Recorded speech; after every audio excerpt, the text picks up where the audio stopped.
What's up? What's up? What's good? What's good, people? This your boy Scott Lewis, apartment game and more here with another Brooklyn Nets Stoop Edition. What's good? Let's go around the league and see what's going on. Latest news. Today's game, the championship game between the Knicks and the Spurs. Let's check it out. Let's see what's going on. I haven't really watched it. Just got in the house, so what's up? Hey, what's up? We got John in the house. What's up, John? Let me put John Good, in here. What's good, John? good to be here as always, Scott. Uh, Yeah, the there's a Knicks lot are up going on. 785. Okay, with how much time left? 5 minutes left. It looked like the Knicks got the Spurs number. They got I am not even going to acknowledge the Knicks. I don't care about the Knicks. I'm a Brooklyn guy. That's all I care about. If they want to have this, whatever you want to call it, win, I could put an asterisk and break that down all day. But I'm only focused on one team at the end of the day, and that's how can we get the Brooklyn Nets to win their first. I'm going to say it's not for the people that just arrived to this. The Brooklyn Nets, their first ever championship. That's something we have not attained yet, and that's the ultimate goal. That's all I care about at this point. So anybody who wants to take the crap out of us for still being Nets guys, I don't care. Brooklyn Nets all day, man. And yeah, that's all I want to leave sure. with that with the Knicks, man. Yeah, sure. I get it. I'm still with the Nets. I'm gonna hang in there. I'm hang tight. Yeah. So it's just interesting to see like the how excited the city is about the Knicks being in there. But about our team, what and any of the latest news? I haven't heard anything from Sean Marks. Sean Marks ain't saying nothing. Yeah. Nothing. I don't know what's going on, but I think they work. I think they waiting and being patient. I think that, and that's a good thing because you should be patient. Well, some little tidbits did come out today. Somebody from NBA Draft, Wasserman, reported that the Brooklyn Nets did hold a workout with Darius Too Tough Acuff this Oh past yeah. week. So Brian Lewis from the New York Post clarified that as much. He also clarified they have not worked out Nate Met yet. I know there's a lot of what ifs, hysteria with Nate Met being an actual legitimate consideration. I know Nets Daily said, from multiple sources, that's who the Nets want to choose. That could be a big smokescreen, or maybe it's more legitimate than we think. Like I've told you in the past, I like Nate Met's height. I like the potential he has if he offensively can figure out those weaknesses. But again, it comes down to the strength game. We all can admit that Nate Met is a ways away from having the physical body to be a legit wing, whether that's power forward or no worse at small forward. It's going to take 2 to 3 years at least for Nate Met to develop the muscle and to write the skill set offensively. So it's another one of those reaches. And at the end of the day, if that's what they want to do, that's something we're going to have to live with. But you should not expect anything dramatic out of the kid the first year at least. Like it's going to take time for him to get that regimen, to get the muscles and whatnot. So again, if that's what they want to do, all right. But again, this should be best player available. Like I don't know why in the last 10 years the Sean Marks philosophy is let's go against the logic. Let's take a reach on a guy and hope 2, 3, 4 years when that first real contract thing comes into play, maybe they'll hit a potential, and if not, we'll just let them go. Like that's what we've done the last 10 years. And with this second ever lottery pick, you cannot just be taking chances. Like I think Nate Met could help us, but is he going to be an instant help as opposed to what a Darius Acuff can bring you? Like a lot of people like Acuff and what he could bring. Yes, there's some weaknesses with height and defense, but I keep saying this to people that say, "Oh, you have to move pieces around the puzzle for this kid." That's what a job of a GM is. It's not to just get the names on paper. It's how do you build a balanced roster around a guy like that? And it's going to take some movable pieces to get talent around Acuff, but you need the kid that's going to give you an immediate offensive jolt and is going to help unlock some of these guys with playmaking abilities. Nate Met can dish the ball out a little bit, but he's not a playmaker like Darius Acuff, so I can see the clear difference between the two guys. I can see the potential of both guys, but my mindset is you got to get the best guy available that's ready to go from day one. Nate Met's going to help you, but probably not for 2 to 3 years. And at this point, this summer, the Nets should not just stand pat and make 2 moves. Like you got to start constructing a legit roster this summer because the base wants to see some fun basketball next year. They want to see competitive basketball. They want to see this team give a damn for once. This front office to give a damn and to bring a fight like we haven't seen in 10 years. So there's a lot that still has yet to happen, but as soon as this finals ends, that's when we hear all the trade stuff, potential stuff leading up to draft night, and the Nets cannot get this pick wrong. You can maybe trade back if you want. You can take the gamble on a man, but you can make it very simple. Just choose the best guy available. And if that's Darius Acuff or Mikael Brown, that's who you got to go with, because the Nets cannot just take reaches anymore. You have nothing really to work with on this roster that's as far as number one option material goes. So you got to hit this pick out the park. So there's a lot left unanswered right now, Scott, and we're still trying to figure out what's true and what's fiction at this point. Yeah, I agree with you, man, because that picking a player that's not better than, or picking a player that you feel fits a scheme is not working. To me, it doesn't work. I mean, you need to pick talent, and just roll with it there. And then you never know when you pick talent. The thing is, they might be so talented that it'd be just a couple of pieces around them, and it betters your team.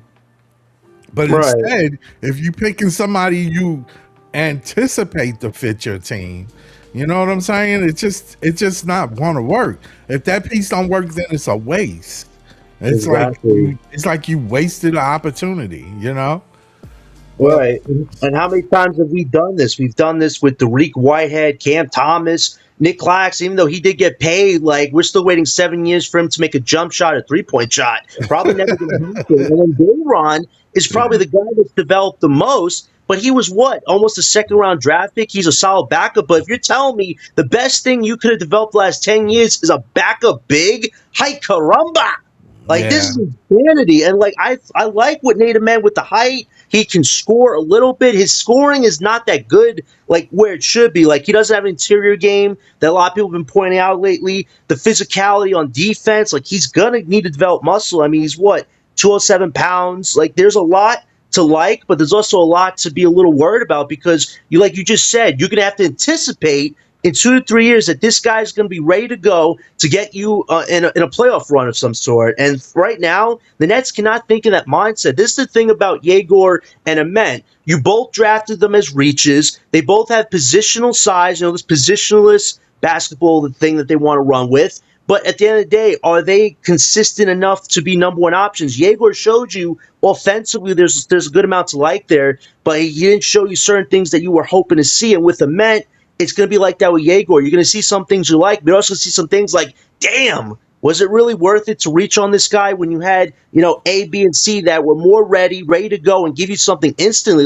It's crazy that some people say that it's bad for the Nets to choose somebody that's going to give you instant help. Look at the state of the roster right now. We don't have a number one or two option. We have a pretend number three option in MPJ, who is the third option, but he's a pretend top option. Just right now, the Nets need something that's close to a top two option that gives you some type of organic development. I think the Acuff kid can be no less than a top two option at this point, because offensively he's solid and his playmaking is really good. We need somebody that's going to be like a floor general out there to start getting the piece of this puzzle working in unison. If you go into next season with MPJ and Nick Claxton running the offense, Scott, we're not going to be accomplishing anything. At this point, like you said, we cannot anticipate a guy's potential. You have to go with a guy that's going to deliver you some type of results early on. It's not a bad thing to want for this team right now, given how important things are. Yeah, for Keeps 2020 saying, what's this noise about Nate Ament? I think, where you said it came from? ESPN? It was from a draft guy named Wassman, and then Brian Lewis clarified. I get why they like Ament, the positionalist potentiality, him being maybe a 4 or 3. I get why Sean wants to do what he's doing, but you cannot just have all these guys that could play positional basketball, but they don't really play that. You need guys that are like spark plugs offensively that can coordinate. The crazy thing about the Knicks right now is you have Towns and Brunson who can self-create, and they can create for others. We don't have that type of guy on this team to self-create. If you're telling me Nick Claxton is your best self-creator at this point when he's, 27 years old? That's not what we should be doing. You need somebody that you're going to draft They can help unlock the other pieces of this crooked puzzle right now. Like I like him, man, but I don't like him enough to draft him at 6 and hope that he's going to meet a potential eventually. I need a guy that's ready to go from day one. And that's just kind of where my mindset's at. But this is the problem with Sean Marks. He's always going to do something illogical and justify it as logic. That's not how Yeah. you do that as a GM. This isn't. Yeah, I think like what a lot of people are saying is like that the best available at 6, if you look at the draft board, as far as talent is concerned, it's a guard. Matter of fact, Mhm. best available at 6 and 7 is a guard. It's a guard. I mean, if you look at the draft board, that's what it is. So it's kind of weird because you're wondering if the Nets are going to try to make. I listen to some people say like they could move back, but that's hearsay, depending on a certain scenario with OKC. But we don't know that can transpire. We don't know if OKC is good with being 12th. You don't know what's going to be left at 12 because there's quite a few numbers between 6 and 12. There's another 6 picks. So, and the talent is going to be different at 12 than it is at 6. So it doesn't, to me, it's not worth it. They just got to take what you got. And it wouldn't be a waste if you get the right player. That's how I see it. Right. Now, what it is that it makes what you did last year look stupid. Because when you had the opportunity to get wings, you decided to get the best available at that time, which was probably the best available at that time, but you went all in to get a guard or a potential guard. It wasn't even best available. They were all reaches. I mean, you could say Danny Wolf was probably selected at a spot most people saw, but they were all reaches in some form or fashion. The problem was, why do you draft 3-point guards? You didn't need to take 5 darts in the dark and aim and miss the dartboard completely. Like, I just don't understand the logic behind it. And then the Sarath one, like you and some people have said, is it politically motivated? Is this just for fanfare as opposed to a guy that's legitimately could be part of your team? Like, I don't care what your ethnicity is. Are you a guy that can deliver results? That's the world I live in. I don't live in the fanfare, let's boost up ticket prices. I live in, can we build a team of some consensus organically, but get those veteran pieces around those young guys? That's what the mindset could have been. Like, they could have had a great draft last year. Get a center, get a Reynard, get a Hugh Gonzalez, or a Chris Flemings type wing it player. You could get your scoring guard and get one of Yegor or Trayor. Like, this could have been done very well, but it's crazy to me that Sean Marks and 50 scouts in one room came up with this crap. Like, Yeah, I'm not trying to get on it. they came up with Sarath. They came up with Sarath was they pick. That is crazy. It was horrible, Scott, is one way to put it. Like, I like what some of the guys gave us and what they showed this year, but you should have drafted for balance, because that's what the roster needed when you have 5 picks. You don't just draft for randos that you hope in 3 to 4 years are going to turn out, and then say, oh, if they didn't, well, we gave them 4 years. No, you cannot live in that mindset where you're trying to construct the best roster you can. It should have been about balance, not about let's take risks here. You can't just do that with 5 picks, especially when you have control pretty much of main parts of this draft. Now with this draft, like you said, it probably the best available is Acuff or Brown, because they're both potential lead point guards. And it's crazy. We drafted 3 point guards, and neither one of them showed they could be a legit lead guard. So you're working. They don't. I mean, yeah, you're right. Yeah. Neither one of them actually seem to be better than the 2 that's coming out that's in around that spot, right. Which is kind of crazy because you pick so many, and I mean, ain't nothing shake.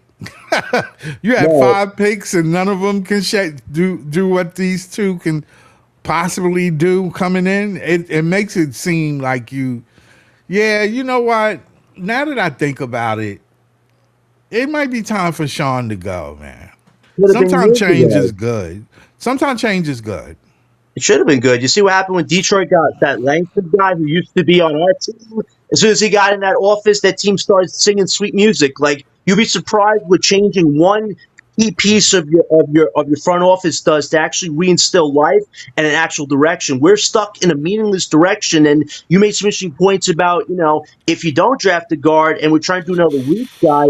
If you do trade back, there are many teams I want to trade back with. You brought up OKC. But OKC would have to give you something enticing. Like, let's say they want at 6 the Mara guy. He's a 7-footer. He could be their Wemby stopper. They have all the assets in the world to work with. What can you give the Brooklyn Nets? Okay, you got the 12th pick. That's probably Yaxel Landberg or Kareem Lopez, who we don't kind of want. Okay, you got the 17th pick too. All right, that's two potential picks we can utilize. But what else is there? Are you going to dangle an A.J. Mitchell, who's only making a sick $3 million for the next 3 years, an absolute steal potential guard? Do you pair an A.J. Mitchell with an Isaiah Joe or an Aaron Wiggins alongside picks 12 and 17 to entice us? You may get my attention, but that would be a starting point for me, Scott. If we were giving up the 6th pick, they got to give us A.J. Mitchell, Isaiah Joe, the 12th and 17th. I need depth of any talent I can get in a scenario where I'm even considering moving back. But would OKC budge? Would they actually be outplayed by Sean Marks? Probably not. So Presti would have to be the one to make a move like that, where he's saying, "Listen, I got he would want to have he would want something at 6 that he probably know ain't going to be there at 12. Right. That's the only reason he would do that. And yes, they have a money problem coming their way, so they gotta make changes. They know that, so it would fit what they want to do. It's just a question of them now doing what they've done to other teams. You understand? Get done to them, basically. And I mean, he might go for it, because I don't know if Sean got the balls to do it, though. I really don't. I really, really, really don't know. Well, if you could somehow get A.J. Mitchell, Isaiah Joe, or give me Wiggins and Joe plus those picks, like, you're adding depth pieces to your team that have championship experience. You're also getting potentially some more senior type players like Yaxel Landberg. I think the oldest guy in this draft. Like, that's a guy that's ready to contribute now, but is his window just a role guy? Like, that's the kind of downtrend of doing this deal. Is like, I'm going away from potentially Acuff, Mikal Brown, two young guys who have yet to hit any prime milestone, for aging young players that just have a certain ceiling. So it's like, that's the negative side of trading back, is the picks probably aren't going to be as great at 12. And then with 17, if you could get a Jaden Quintance, a big of some sort, then maybe this is not such a bad thing. If I could come away with a drafted center, maybe a more vet-savvy young wing, and then I get Isaiah Joe or Mitchell, two guys with championship experience, it's not a horrible trade-back deal, but again, like you said, it's not exactly crazy value. You just have more depth pieces to see if you could build something. So I wouldn't do it, but if they overwhelm me with an offer like that, as a businessman, I have to hear them out at the very least. But I would rather just draft Acuff, draft the best guy available, make some moves as free agency, make one big trade, and see what happens. Like, this could be done so well this summer to give the Nets a starting point. But if we draft the one guy and we don't really make any moves this summer, this roster is, like Podthor keeps saying, is going to be a dead last team. And maybe by then, Sean Marks will finally be kicked out of Brooklyn by Joe Tsai, who should have done it after his heart was ripped out at the draft lottery. Like, it's insane to me, Scott, how many front office changes have happened since that day. We saw what happened with Darren Moore getting fired, saw what happened with the Cleveland president now being the Philly a GM. Like, there were so many front office moves, yet we're still stuck with this incompetent GM who hasn't delivered anything in 10 years. And he once had a Katie, Kyrie, and James on his team. It's like, enough's enough. Like, we need somebody new with an actual direction that actually values roster construction. You can't get this pick wrong. So if you reach on a men or you draft back with OKC, you're kind of putting us even more precarious position, because it's like adding depth, but you still don't have that number one guy. So I'd rather just get the guy that's close to potentially being a number two option at the very worst. But with Sean Marks, it's always a screwball thing. He acts in secrecy, does something we don't expect, and it doesn't work out. Like, you can make this work out. Just do the best decision for what we need right now.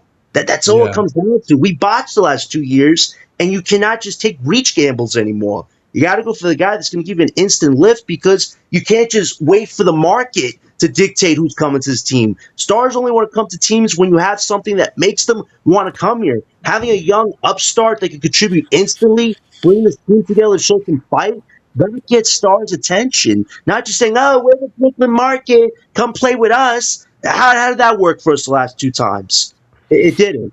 Right. Like you got to have some type of investment in this team. You can't Right. just keep shuffling the board around and expecting guys to hang pat for you. No, they're going to go somewhere else if they don't feel like there's a sense of direction and a sense of camaraderie. And that's what Sean Mark's problem is. I don't think he's the guy to bring people together. It's always what he thinks is the best route and what people logically think is the best route. And something's got to change at this point. Oh yeah. Dren23 said what? I think Joe won't fire Marks because he doesn't know any better. Probably don't know how to replace him. Which is you know what?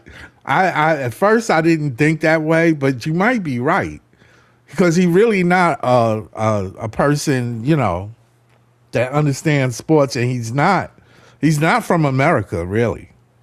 He's not American. So he really is not connected to the sports scene. He just bought the team. He's a Amazon like type guy. So so I mean, he sell things. He sell goods, spoons, forks, knives, plates, and shit like that. Stuff you got around the crib. But I mean, he don't. He ain't no. He's not a sports dude. So owning the team was just a thing, And I guess he learning. Listen, it's okay to let that dude go, man. Even if he did well, sometimes change is good. You just need to change direction. That's all. And his direction is not. It's not working. You gave him enough time.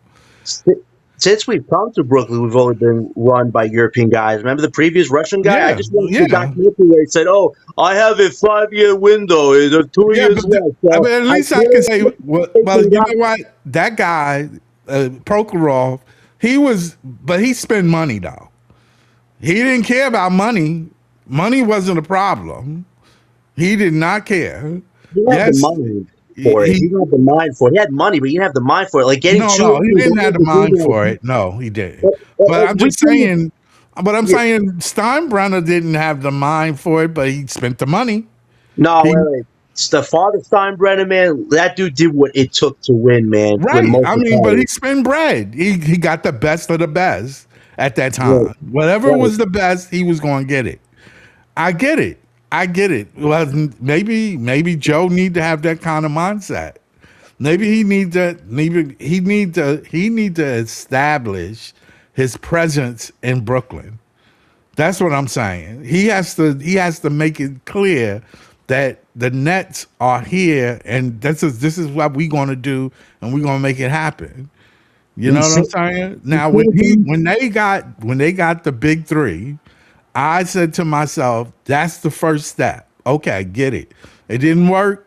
Whatever the case may be, you don't owe nobody no super apology. Don't make it seem bigger than what it is.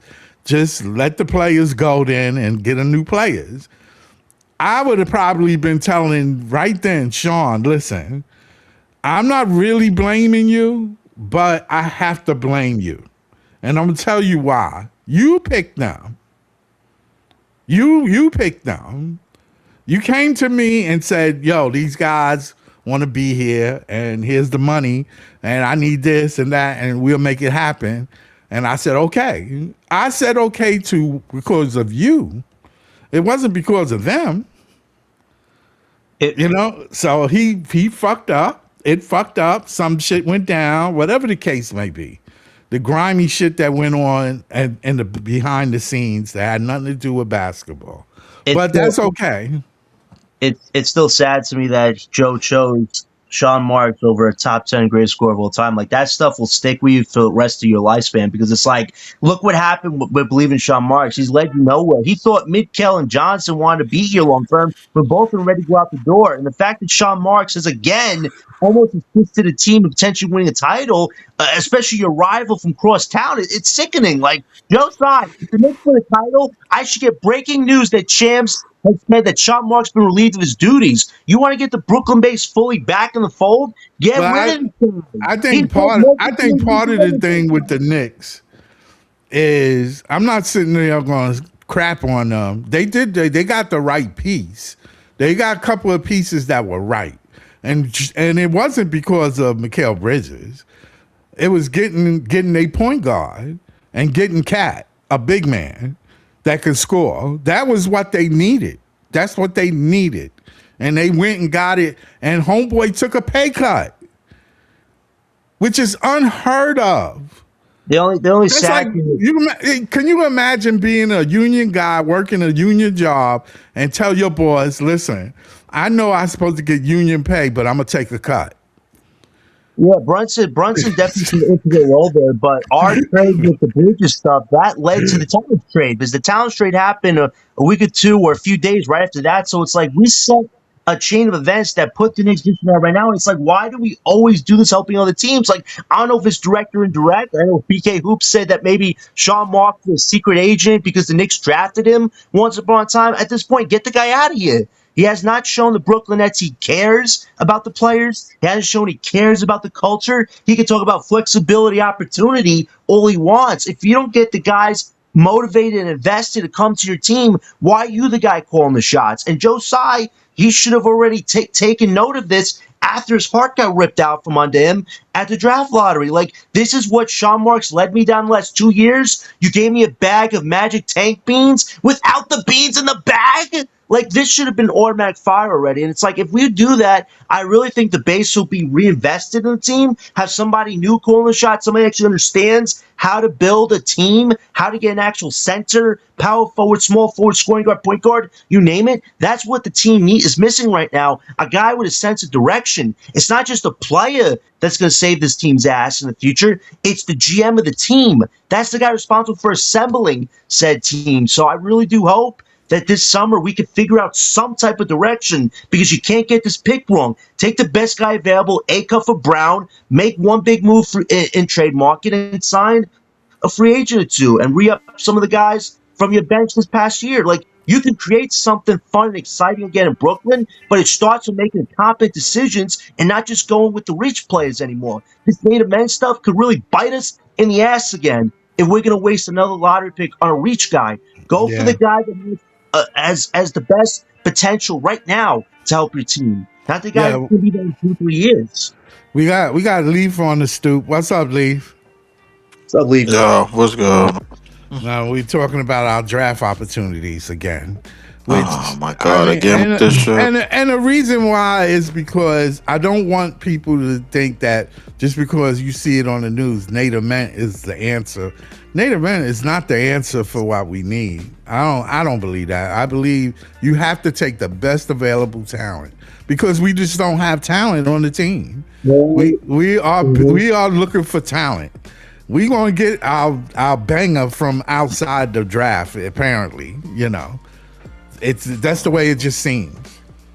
Here's the reality about the draft, bro. Like, what a lot of people don't understand is that shit is a 3-step process. You draft a player, then you sign that player, and then you actually got to develop that player. Right. Which is something we ain't good at. Which is something that, like, I don't even. Oh, man. I don't know, bro. I mean, we haven't done well in developing players. That's on Sean Marks and Joe. Like, they're not, like, the one thing that Leaf has always been right about is this organization always acts like they know how to do that, but they don't. The record speaks for itself, but they keep saying, like, oh, this is the place of development. It hasn't been. And these last 2 years, Drafting 5 guys randomly, hoping that was going to make a salad of epic proportions was totally wrong. You could have got a center and I'm a not gonna combo lie to with you, these bro. That trade is starting to look like, like it really two things. We don't know what we was doing, and we not gonna capitalize off of it. Leaf, we assembled that roster for the Knicks with the Mid-Cal trade. That led to the Towns move. That led to the Brunson taking a pay cut. Like, we basically set up the Knicks roster for them. Sick! And Sean Marks still has a job.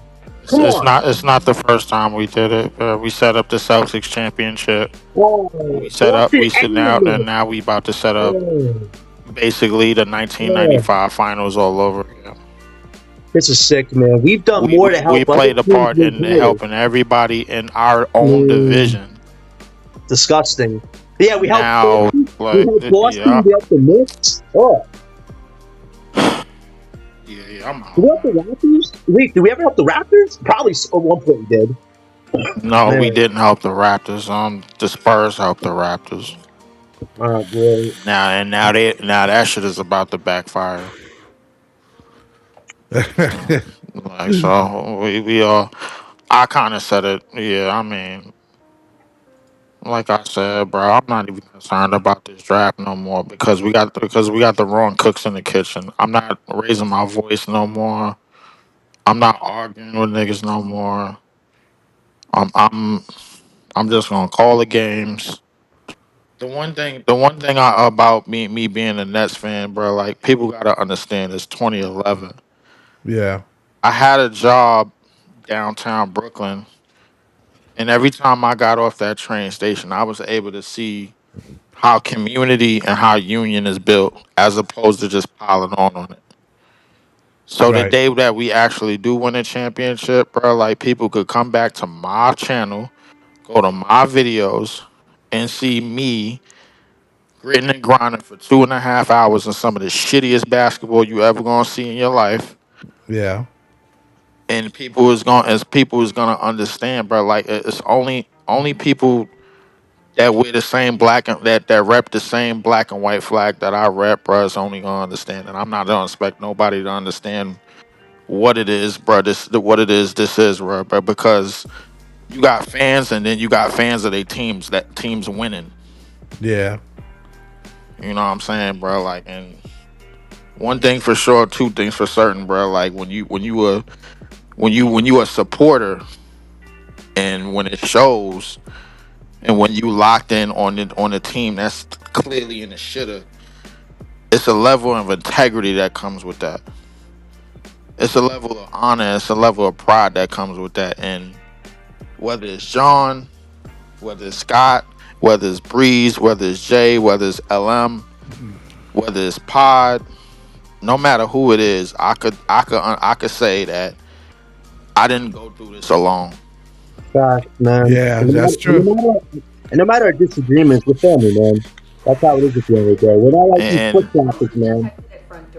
and the one thing about it is that, like when the finish line finally get there, I can understand that everybody that went to practice in the park, everybody that's been on these podcasts, everybody that's been on Twitter, everybody that's been on Facebook, everybody that's been on these channels, and they all wore the same flag, they can understand every word that I say.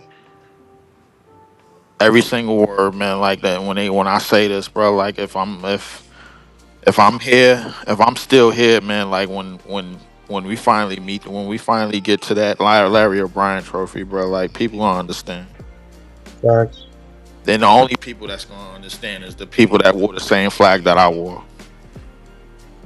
Nobody, I don't expect nobody else to understand. I don't care if they do or they don't, All right. That's it. because as of right now, like because what's gonna disappear when that happens? That Clippers of the East shit, that little brother, that Mets to the Yankees, that Jets to the Giants, whatever that shit is, like whatever you want to call it, all that shit is gonna vanish. Yeah. Yeah. Yeah. That's not. That's not a thing. I mean, they make it a thing, and of course, the fans of other teams are going to make it a thing because that's what they want. They some play. Only one person The thing can. is, Scott, they gonna make it a thing because that's not their problem. Yeah, You know what I'm saying? Like, and well, that's number what? one. They're gonna make it a thing for comedy and for shits and giggles and laughs and whatever, bro. Like, and meanwhile, you get like you like the Gen Zers and the Deuce Triple O babies get to wake up and then claim the Lakers like they was around in the '80s and the 2000s when Kobe and Shaq was running off, when Kobe was running off championships, or when Magic was running off championships in the '80s. Like, the thing is, what's about to go down in the next week is really for the people that's over the age of 50. It's not for the Gen Zers. The Gen Zers is clowns. Yeah, yeah. Well, The majority, 90% of them is clowns. And I don't even want to harp on that. I don't even want to harp on what's going on. All I'm harping on is us. Right. When I'm standing on, man, from here on out is black and white. It's always been there. And Always anybody been else there. that's standing on it, I know what we need to do, and I know that the fans and we have a voice, whether it's going to be heard or not by upstairs or whoever's in charge. I don't know. That's what I don't know, and that's what pisses me off the most. That I gotta wait for this shit. The waiting game like really pisses me off. 'Cause I'm a patient person when I need to be, and I'm a patient person when I don't need to be. But the reality about this situation is that they have to figure out how to grow roses from the concrete with ingredients of their own. And right now, it ain't looking good. what's up, big homie? What's up? Thanks, Big Home. Yeah, listen, these next few weeks, like, if there's the finals, then we're going to hear a lot of gossip and innuendo about trade ups, trade downs. The draft don't start till the 23rd, and if the Appreciate finals it, end, solid, bro. Like, I if the mean, finals, like, if the finals end, like, next week, it's going to be, like, 10, 12, 15 days until the draft. Like, usually I that's mean, the but I'll draft be is at the honest, bro. beginning. The season is already over to me. Yeah. Yeah, the season been over. The Yeah, season been over, bro. I was watching the WNBA, bro. I don't know nothing about no finals. Right, yeah. right. I'm just saying, like, there's a lot more time on a lot of teams' hands to figure stuff out. And the Giannis stuff, that might get figured out just before draft comes. Everything I'm hearing is that the Bucks want a deal done right before they draft because they want other pick selections. So that could be the first big domino to get other teams, goals, in check. So I hope the Nets, wherever they are, in the middle, limbo, whatever you call it, they can make a move here or there to give this team some life. We need to figure out what players to get on the team actually want to invest in the process here. Like, we have guys that just come into Brooklyn like it's a vacation zone. I'm here for a month, here for 2 months, a year, I leave, I bounce. Like, that's what's got to change. Like, you cannot just keep flipping the book and hoping guys want to be here because you're Brooklyn. That's not going to keep them here, even if you throw money at them. You got Yeah. to get guys to want to be invested in the process, like what Leaf is saying. Like, we all know what it's been like watching this, and it's sad that our team is associated with mediocrity, being a joke, a punchline. Like, I want to get past it to where the Brooklyn Nets were, where they were a few years ago, where they were making noise, letting every team know to give you our best shot every damn time. That's the magic we got to regain on this team, and it does start this summer. And if it doesn't, we're just stuck in limbo, not getting anything accomplished. So whatever Yeah. moves get made this summer, hopefully it's to at least give this team a sense of direction and identity. Like, I asked people Sky Field today, what is the Brooklyn Nets identity? I got a lot of cricket noise because nobody knows. And if you're in Sean Joe's case, you can't just keep saying we're the Brooklyn market, flexibility, opportunity. Like, this isn't Ellis Island. This isn't promising America to people. Like, you got to promise us, a direction of where the Brooklyn Nets are going to be as a team. It starts with those little answers on where we're going as a team. Yeah, yeah. For Keith's 2020 said what I think about tonight's game. Well, the one little I saw of the game, I did see about the first half. No, I saw the beginning of the second half. And you know what I saw? I saw a team, the Spurs, play just like I thought they would as a young team. And I saw the Knicks play like a team that been there. You understand? And that's what you're getting. That's exactly what you're getting. I think This is for the Knicks to win. This championship this year is for them. It's their favorites. They were favorites coming in. They really were. I didn't think that Detroit was a complete team. And when I saw them first round, when they struggled to get through the first round, I said, "Yo, they might not even see the top teams in the East, let on the West, alone the final."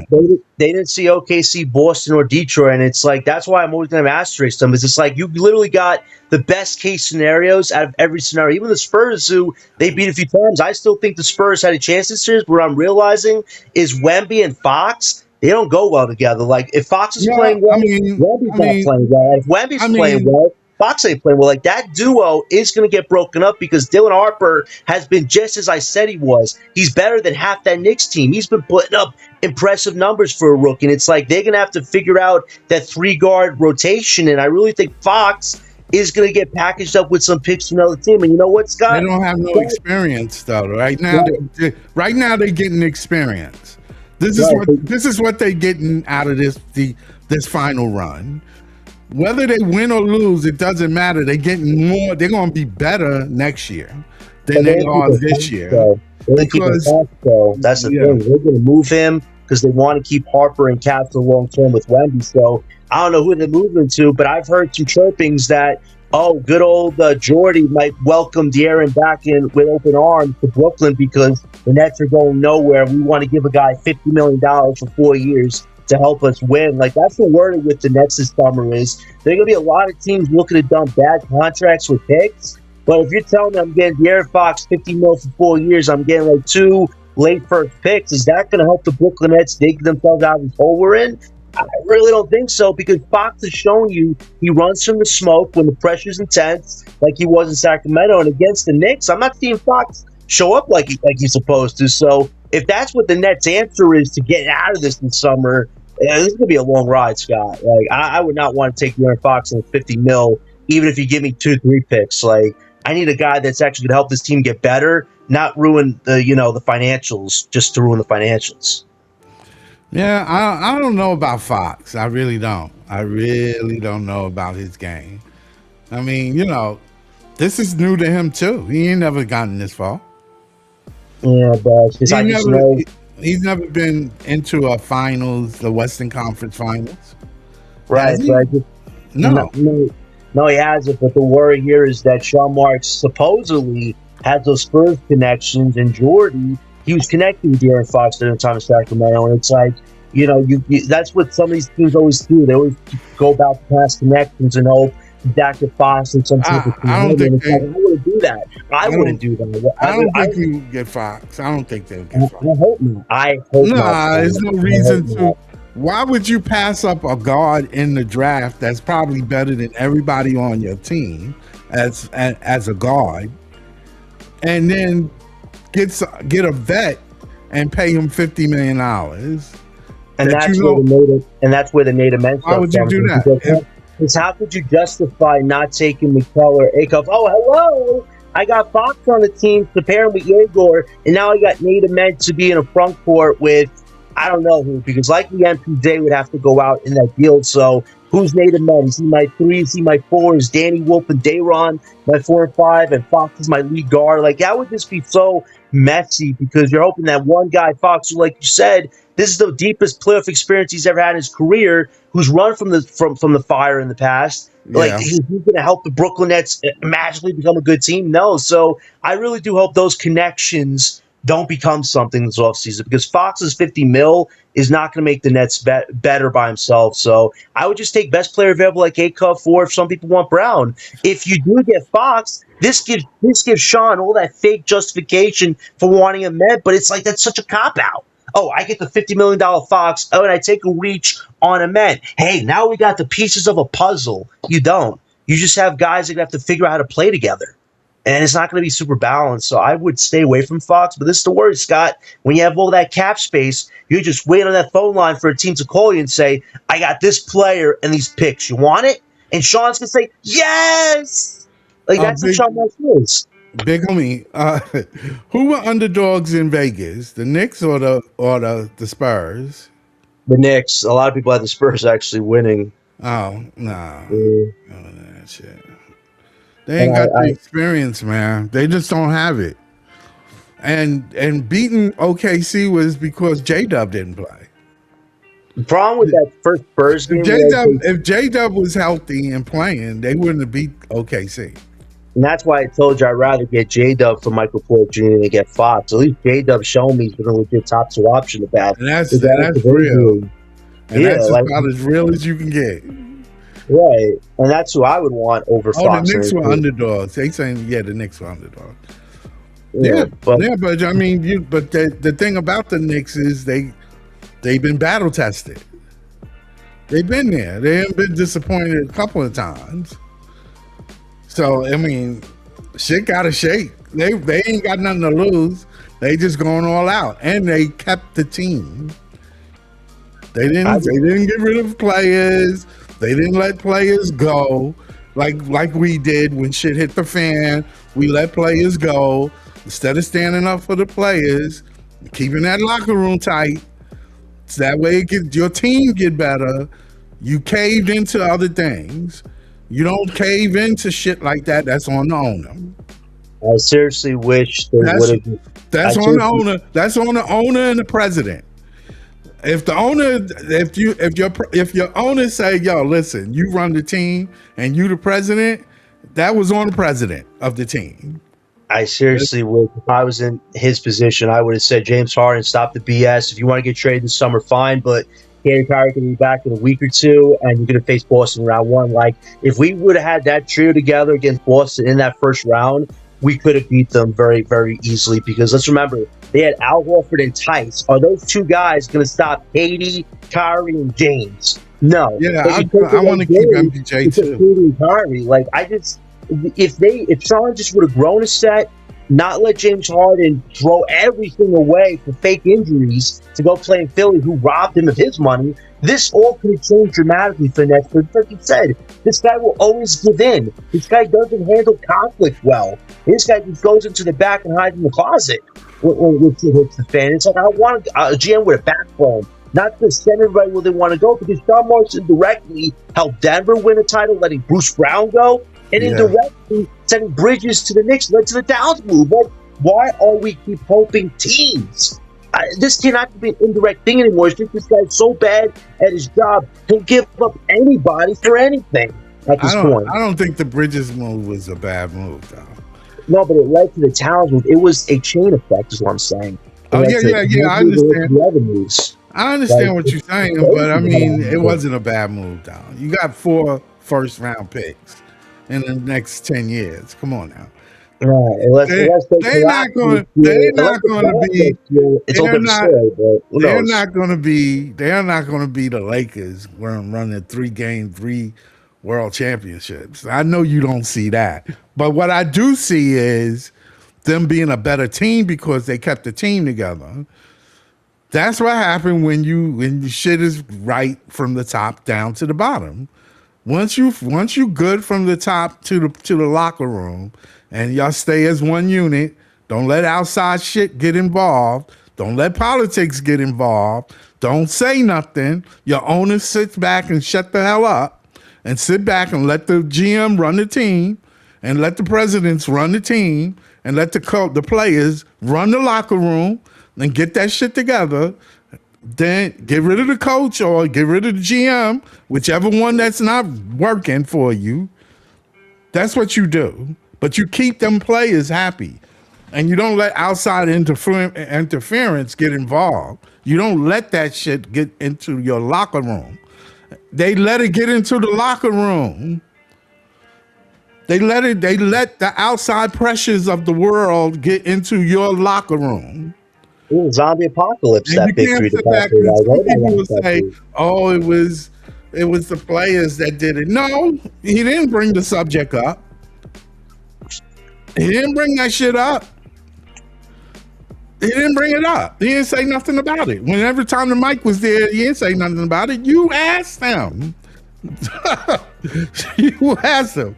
You asked him. You could have. You could have easily said, "Conversation is over if it's not about basketball. I don't want to hear this shit. It's over. Let the league come in and say, oh, he got to speak after the game. Okay, well, he'll do it tomorrow. He ain't gonna do that shit today. He ain't gonna do it now, and you're not gonna ask that question." It's sad during that Big Three debacle with all the outside stuff that happened. It's like when these two guys were on the court together, it was like magic for 13, But you 16 heard what minutes. Katie said. But you heard what Katie said. He said, I got here, it was good, and then all of a sudden, you let outside influences get involved. The problem was when you're handling toxic personalities, you have to do your damnedest to make sure that doesn't override what the true goal is. Like when Kyrie did his Listen, I understand Kyrie is a little. He can be eccentric about his shit. Call him what he is. He's a flat earther. He ain't the first player that was like that won titles. That's not the first time that shit happened.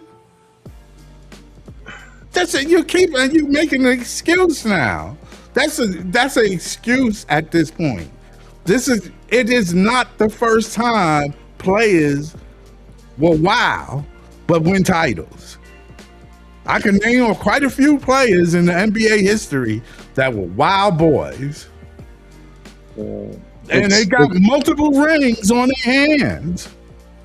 It's crazy that Kyrie, like from what he says, like, oh, when they wanted me, it was like, okay, I'm the guy running the team, but you guys want my buddy KD to come along with me, fine. But they were more excited about Kevin Durant being the leader of this team, but Kevin Durant has never been a leader, so they should have got both of them at the table and say, listen, guys, we want your input, but we want to have a large say in like where we want you guys to be at, because we believe in both of you. We wish we're on the right pieces, but we'll take input. But Katie Kyrie were like, okay, well, we don't need a coach, we don't need this, we don't need that. It's like, that was the failure from there, the communication. Like, if Bill would have came in the room together, agreed on a set way of how we're going to build a team, it would have been magic on the court. But these guys couldn't even talk to each other like human beings. And it led to this garbage fire of bullshit and envy. And it's just like, this should not have happened. If this was in Boston, LA, this would not have happened.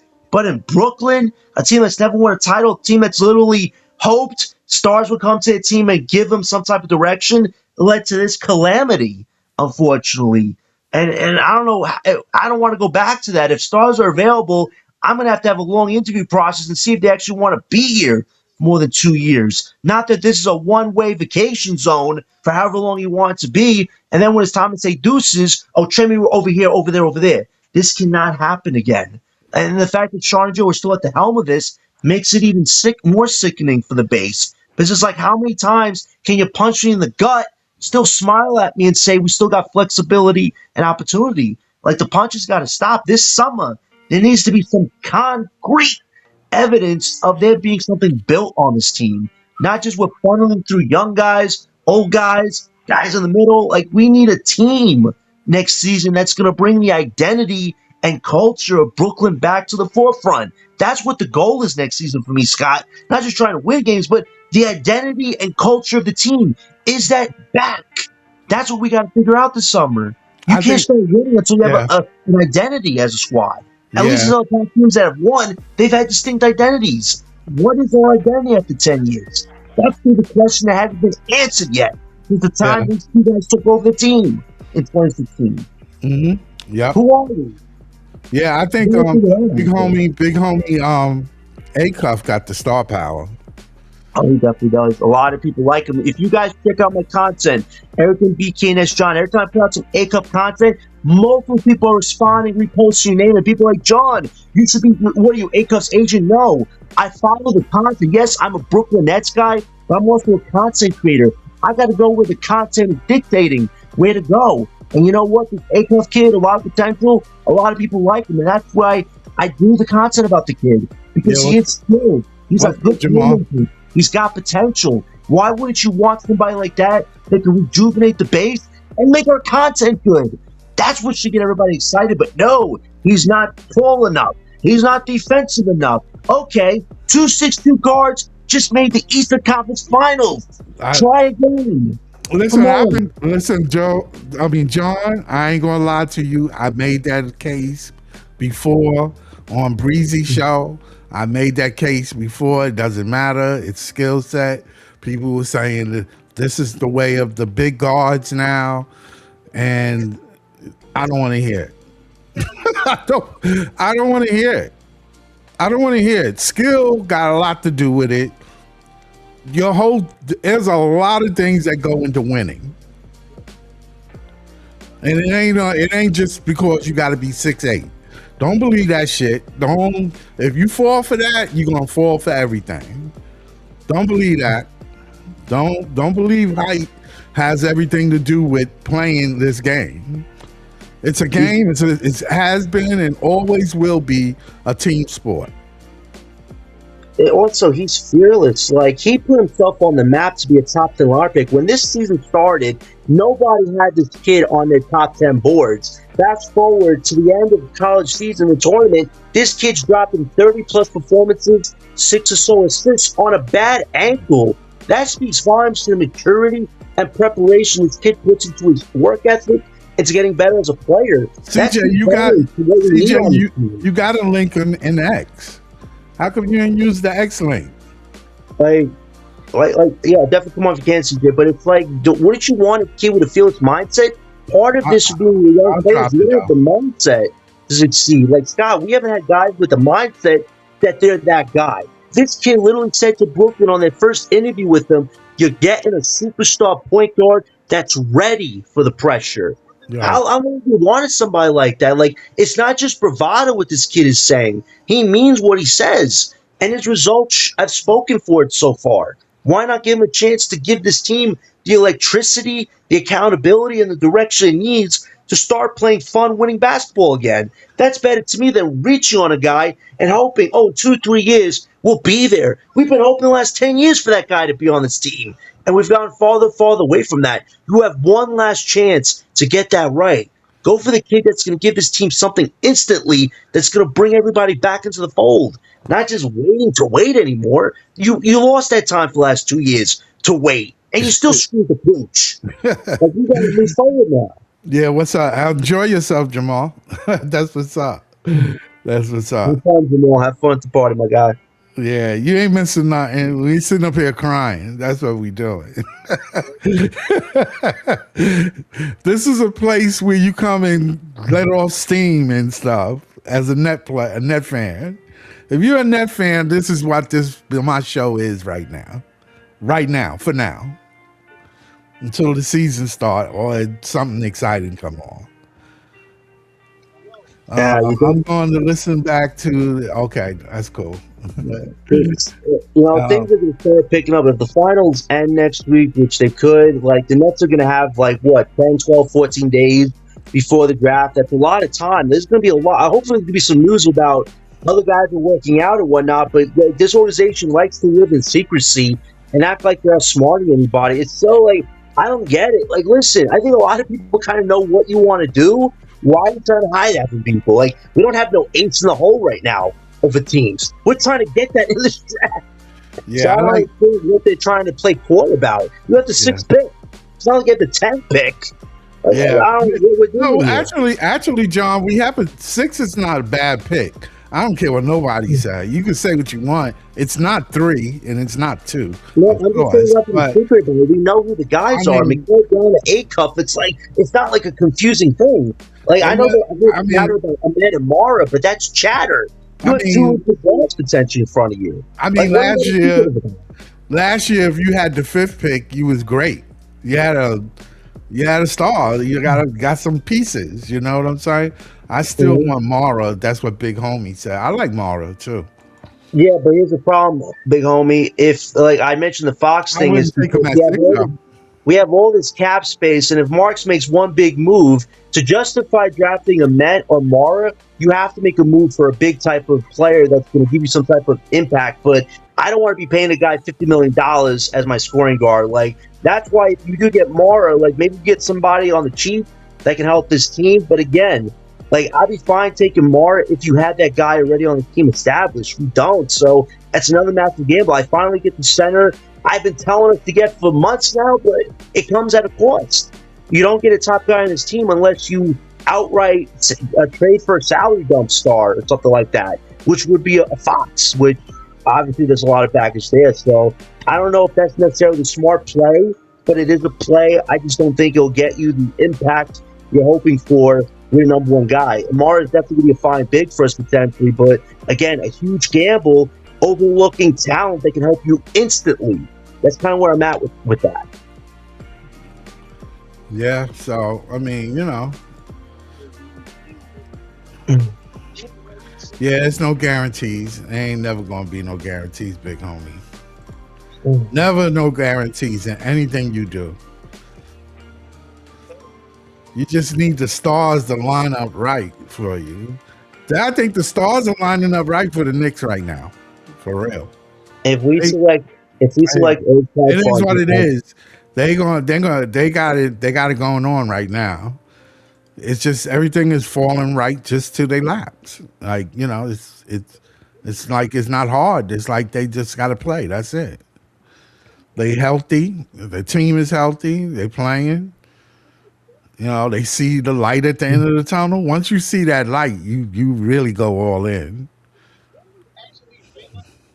Listen, I know, big homie, that Acuff has some weaknesses. We all know that, but we are in no position to just scoff at a guy with some limitations. We just had 2 6'2" guys in the Eastern Conference Finals. You can draft all the tall guys in the world, but if neither one of them can be an alpha, that can be assertive enough, can be multi-scoring, multi-defense, and I get Acuff is not going to be a great defender, but he has multi-scoring and multi-playmaking, which we need right now. We need some type of alpha that's going to get the piece of this puzzle together to give you that type of energy, tenacity, and fight we're looking for. Like, you can't just draft another tall dude and wait 2 to 3 years for him to maybe hit a potential when his first ever contract situation comes up. That's not how to do good business. You need somebody instantly that's going to turn the chapter and write a good chapter for once about the Brooklyn Nets. So I think a lot of people like Acuff because he could bring the energy back to this base, but also bring some scoring and high IQ playmaking. We need that right now in a player. What's up, Jellio? What's up? What's good, man? Jellio was saying, what? We need the best available player, period. Yeah, the best available. We don't need to be reaching. We don't need to be reaching. Sean, do not reach. Do not think about Kareem Lopez. Don't think about a man is not a 6. He's not a 6 pickup. I mean, he's a decent player, but I mean, he's not. You got to wait 2 to 3 years for him to develop muscle. And we got to remember this. Guys don't just develop muscle overnight. That takes 1 or 2 years at least. Yeah, that take a while. To be a win in this, that's my problem with this organization. They want to turn the team into a EuroLeague team. That doesn't apply here. This is my problem with he doesn't like censors. He thinks European censors are good in the NBA. What are you talking about? We got 7-foot giants in the NBA, for Pete's sake. And I got Nick Claxton still. I call him Nick Stringbean Claxton, Scott. Like, that's not going to sell in the NBA. Our man ain't much bigger. Our man ain't bigger than Clax. And that's a scary thing, too. He's tall, but he's not even as tall as Clax. Clax is taller than him. Yeah, that's definitely got concern. So I'd rather... Yeah, I mean, come on. The dude is not, It's like you have to have that dude already to be getting a man. Right. And Acuff is 6'2", but he's just so good at scoring and playmaking. He makes up for it. A man is not at the level where he can make up for his lack of offensive, multi-scoring and his strength factor right now. That's the biggest thing about him that's holding him back is he's not strong yet. Acuff may flop, but I know who might not is that the second guard that's in the talks. Mikel Brown. Mikel Brown is all arounder, and I don't think he's going to flop. I really don't think so. I have some worries about Mikel Brown, but if you tell me I have to choose between drafting Mikel Brown or giving Austin Conehead Reeves $40 million, I'll take Mikel Brown. Like, Scott, there have been some Nets fans that are convinced that Sean Marks is going to throw a crazy $40 million 4-year max contract at Reeves, who, by the way, has averaged 16 points in his playoff career. Like, that's Joe Harris 3.0 right there. Like, give me Paul Brown.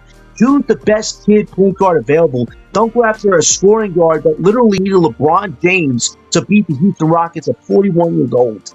Like, there's some crap that's got to stop this offseason chatter. And that's one of them. Like, we should not just throw the money at guys that aren't good top options. My thing, big homie, and I'm reading what the comments are saying, people are saying, it's the 2% of the small guards are winners. The shit, that might be the percentage of guards that's small in the league. you ain't, by saying only 2%, it might only be 2% in the league. Listen, it's rare. I'm not saying that it's a guarantee because you get a small guard. What I'm saying is, if you build your team around that kind of player who can get his own shot, who can create, who can pass and know where you're going to be at, you know what I'm saying? Then you got a team. Right. You have a chance. You have a chance. So what you want me to tell you? Every team got weakness. Every team. We sat back and watched the Spurs beat OKC basically at their own game. But they can't beat the Knicks because the Knicks is a better team. It ain't even because they got better players. It's just a better team. They got a small guard on their team. If they would have started Dylan Harper and actually bench Fox, they actually might have changed things. Like, I get it. Fox has more experience, but Harper has just been crazy in the playoffs. I think they might do that. They might do that. They might do that the third game because they have nothing to lose now. They have nothing to lose. It's crazy to admit, but Dylan Harper might be the number one guy in the 25 draft. Like, I still believe Cooper Flagg will have something to say about it in due time, but until Cooper Flagg has a team around him, what Dylan Harper did as a rookie year, like, he honestly maybe could have won Rookie of the Year over Cooper or Khan. Like, what is harder to do is to come into the NBA your rookie year and be the reason why you win a title. Be the exact reason. That's the hardest thing in NBA, period. I don't care what team you is. I don't care how tall you is. I don't care how short you is. That's the hardest thing to do. Right. You can't no way know the pressure that will be on you. Very few players can do it. Very few players have done it. Only player I know that done it was Magic Johnson. Right. And the Wemby stuff, like, listen, they did not have an answer, OKC, for Wemby. And it's like, for Wemby to do this in his first ever playoff performances of his career, to get to the NBA Finals, your first ever playoff run, is definitely unprecedented and historic. Like, he's already put himself amongst the Giants, but now it's like, can they find a reliable co-star to play with him, Harper, and Castle? If they find that, they'll be right back where they are a year from now, hopefully against the Knicks again to justify potentially losing, or whoever it comes out the East. So the Spurs are fine. It's just, like you said, they are missing a co-star for Wemby, and Fox, from what I've seen, because Fox isn't that guy, and it's sad they don't pay the guy, but now you got to get off of that guy with picks to a team that might take him. And I hope it's not us, but Scott, there aren't many teams that have cap space like we do, so that might be a potential fortunate scenario the Nets might have to be faced with, because we don't have talent. And if you don't draft Mikal Brown or A-Cup, that actually becomes even more of a realistic possibility, sad enough. Us getting Fox and drafting a Met or Mara, which I like a Met and Mara, but again, I'm paying Fox $50 million. Like, there's going to be some tough potential things that happen to the Nets this summer, where we use our cap space to take a bad contract, but we hope set bad contracts enough to do. So I didn't mention this either. If the Kings want to trade up for number 6 from us, and they want to give it to Mikal Brown, the 7th pick, I have an unfortunate feeling they're going to attach a Sabonis, a Levine, or a DeMar to that pick to get the 6th pick from us. Like, I just have a feeling teams are looking to get rid of bad contracts, and unfortunately, the Nets are going to take one of those bad deals this summer. That guy is going to turn things around, which crazy things happen, but I don't think it's going to work out like that for us, unfortunately, unless the roster looks better than it does right now, which there's a lot of time between now and then to figure that out. It's just, Fortunately, we have the wrong people to do that at the moment. So these next few weeks could really make or break whatever the Nets want to do the next rest of this decade, at the very least. Listen, by the draft, we gonna know if there's any movement. So that'll be the first test of the Nets front office to get things done.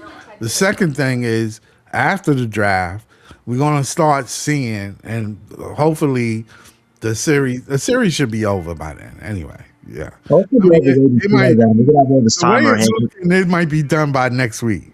But what I'm saying is that once the series is over and whoever wins, then a lot of movement is going to, a lot of talk is going to really start going around because it's going to be some moves that teams got to make. This is the Nets' favor. This is in Nets' favor. It's just a matter of them getting, sitting there.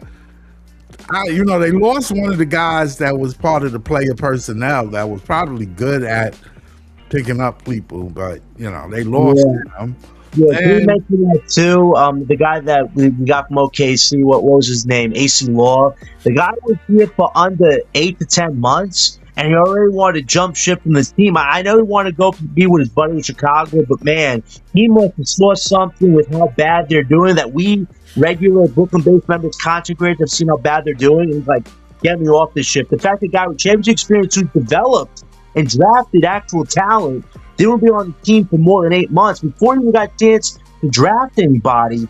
That speaks volumes to how incompetent this front office has actually been. So, people can read between the lines, Scott, but you got to use your mind to go, something has to change here, because you can't have guys that have been on championship teams not actually want to be here and select any guys. There has to be something fundamentally wrong for a guy like AC Law to say deuces. And I know he wanted to go be with his buddy, but there has to be more to the story. There just has to be, which we'll probably never get because this front office works in utter secrecy.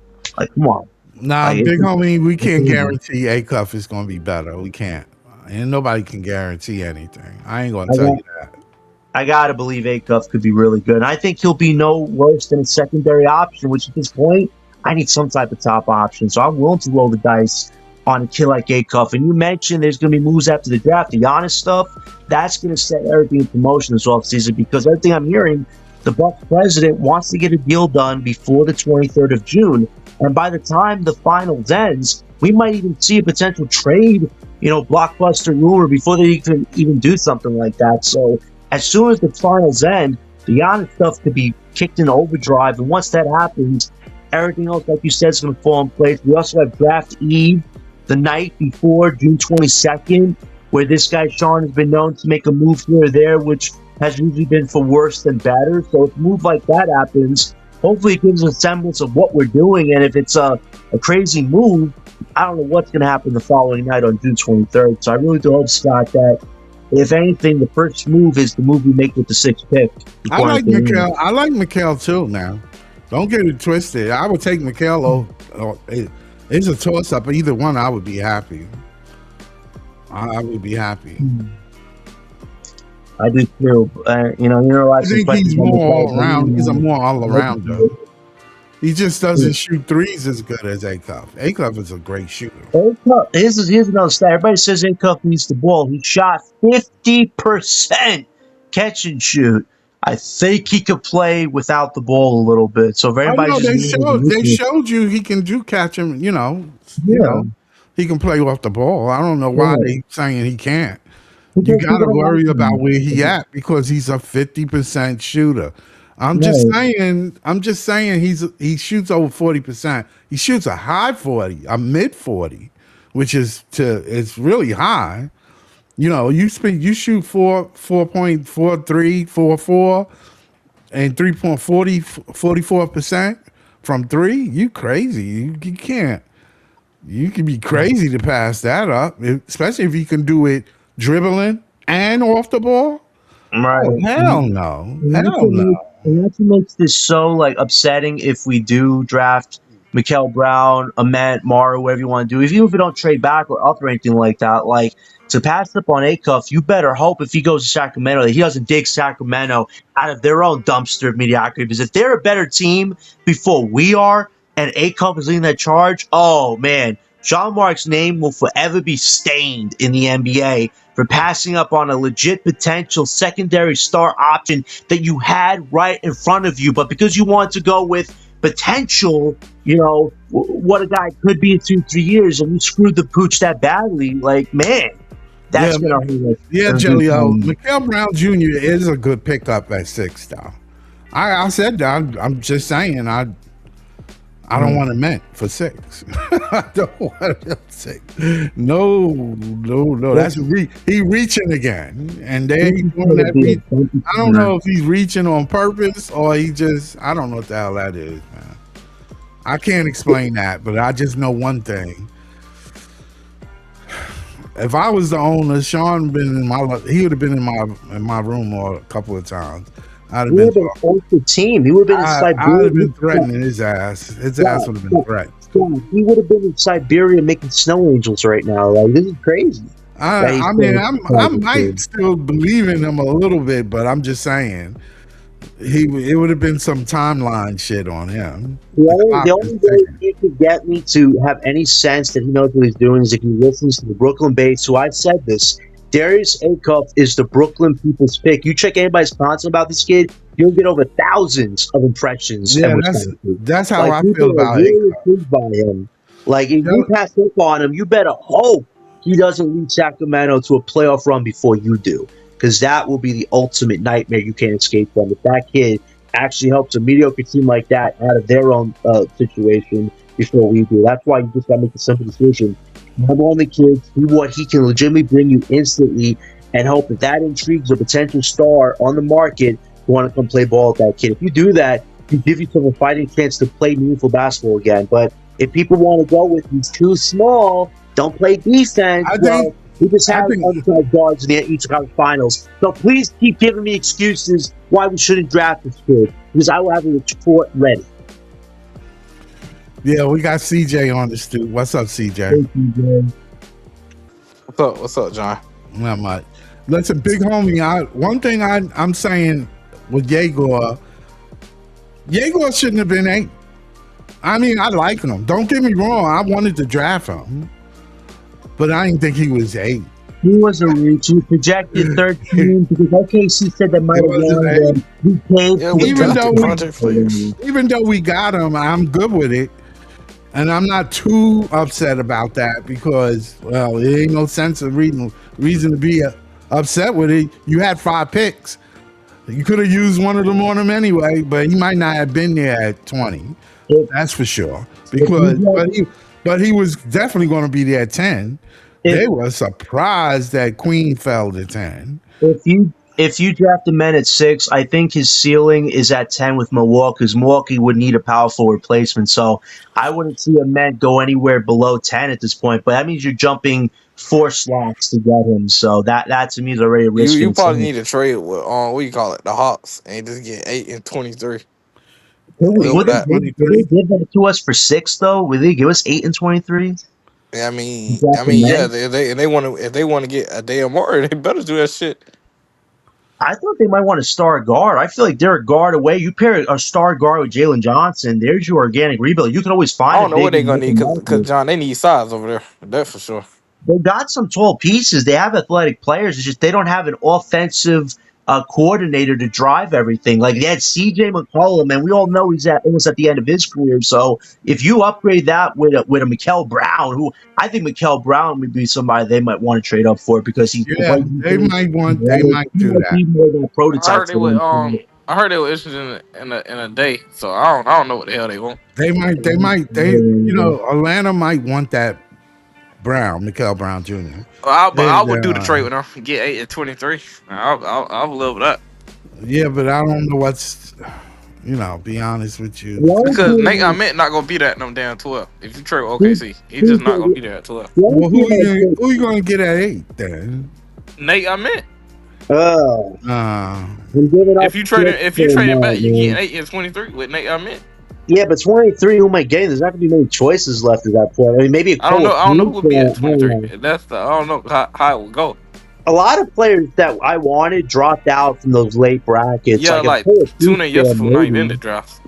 Yeah, that was a bummer. But like in a Koa row. Pete, I know he dropped a lot, but he's going to be there around the 20 bracket. But it's like I need a big at that point, and a lot of the bigs are going to come off the board before 23. So I wouldn't trade with them. I said this to Scott, TJ. If OKC's willing to entice me with a combination of AJ Mitchell and Oh, yeah, that's the Isaiah only one I'm Joe, doing. That's the only one I'm stuff in that I trade.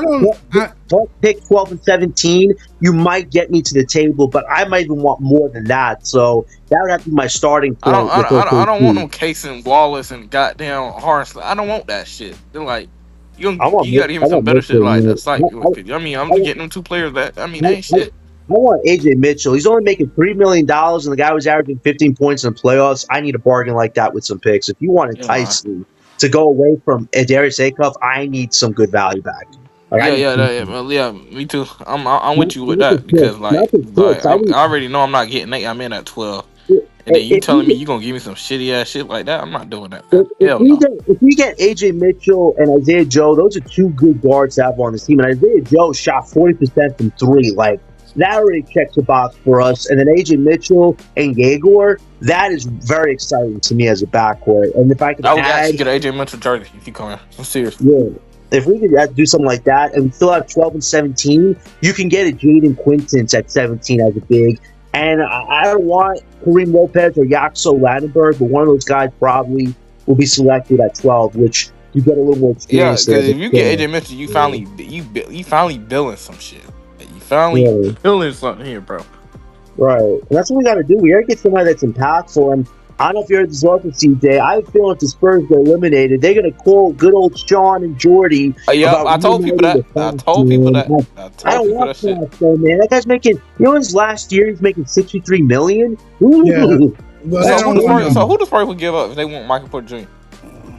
They have to give up two late picks, I keep hearing, and they have to be Uh, unprotected. So, like a 2027 and a uh, 2030. But those picks aren't probably going to be good because you have Wembanyama for the next 4, 5, 6 years. He didn't hit his prime. He's only 22. Like, crazy shit. Like, those picks aren't going to be valuable. It's essentially I'm taking on a $50 million but contract, John, I will say and I'm this. hoping this guy's really good on team. I will say watch out for Anthony Edwards, and I don't know. I'm interested in John Morant a little bit. Yo, He talked me into it a little bit. did you see that hypothetical? I know CJ saw it. Scott, just hypothetical today. They Yeah, proposed us trading Mr. Aquarium, Terrence Mann, and the 33rd pick we have for Josh straight up with our cap I would do space. it. I would That's do it. crazy. That's a crazy discount. I don't have Yeah, to you ain't go lying. any first, and I'm only giving you Terrence Mann for a guy Oh, who's on a really downtrodden of his career. That actually might be hard to pass up yeah, you because can't pass up on essentially that. I still have all my assets. I'm for just for who? sticking. Ja? Yeah, for Ja, I would do Oh, it. I would do okay. it. You cannot say in no way in hell you turn that shit down. There's If just no we way.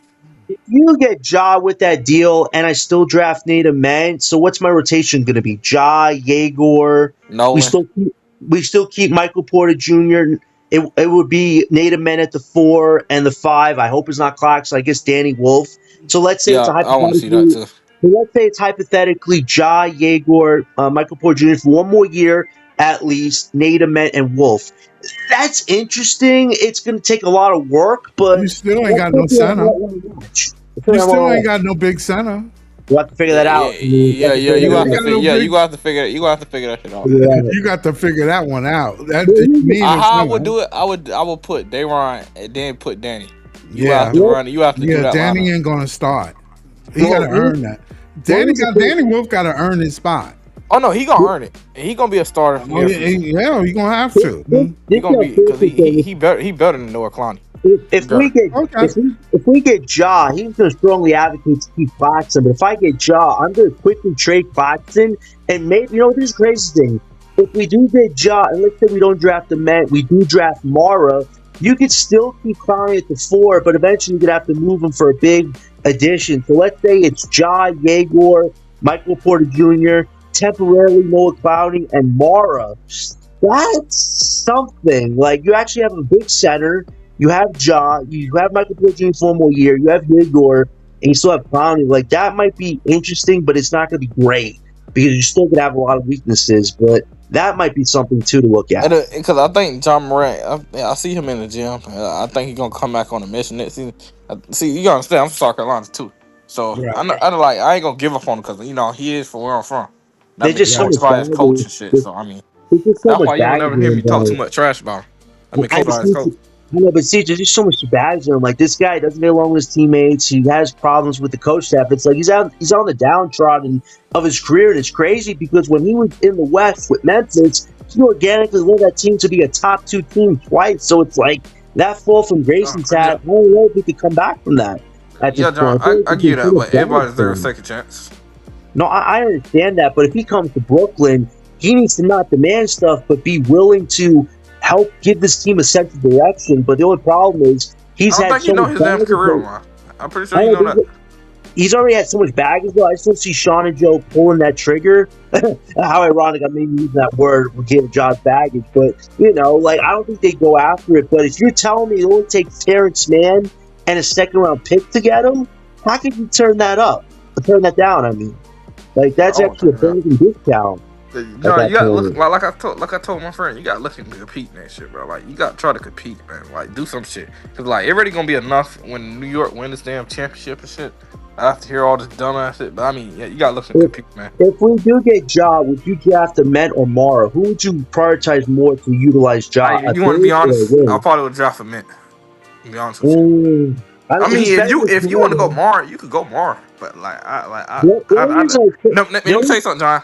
I've been watching Mint work out with AJ and shit, but keeping up with his workout, and like he looking back like himself. But like the handle improved. It's not loose like it used to be. But like he looking totally different, man. He put I on some like muscle. I like immense potential, but he's gonna have to develop a lot of muscle, which could take 2 or 3 years. So there's a little wait period, which I John, he put could. on muscle now. Yeah, but he's still a ways away. Like he is looking stronger from what I've seen, but it definitely is a longer because to be the wing in the NBA, you got to be very physical, and I feel like that's still something he has to work on. But my only thing is, if you get Ja, getting a 7 footer like Mara, that lob threat combination could be very scary in the East for the Nets because we don't have the lob threat anymore. We have Nick Claxton, so if you replace Claxton, Mara, and Ja, that right there could be a fun combo in itself. And also, Ja can find Diego for threes. The only thing is, Ja don't take threes. So maybe getting a man who could give you offense You have to eventually put Danny. probably makes I would more like sense. Danny Wolf I don't starting in know, that though. lineup. I like you have to start him, man. You got to play making fucking big, bro. I know, like that. And Wolf has to get stronger defensively, too. He's We got got to to see a much score though. more. He's got to score and play defense. I mean, he seemed to play defense. He seemed to know what to do. Well, that's one thing I I do think agree with he's Leaf going to with. get Like better. he cannot be coming off the bench with that skill set. Like that Well, skill set well, cannot not be used off the bench, bro. Hell no. but Definitely well, like you got a guy well. like Noah Clowney in front of him. Yeah, I get it. I get it. I mean, yes, he has to. He got to produce. That's all. I mean, you can't just. If I was a coach and I sit back and I see the potential in you, but when I put you out there, you getting ragged.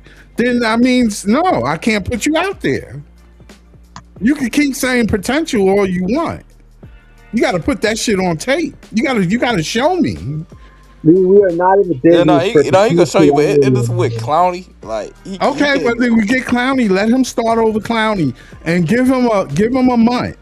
No. The reason He why I should said that, Scott, because listen. I All want to see. I five want of to see these what he do in the rookies, starting lineup. all these 5 rookies, every single 5 of them will get an opportunity to start.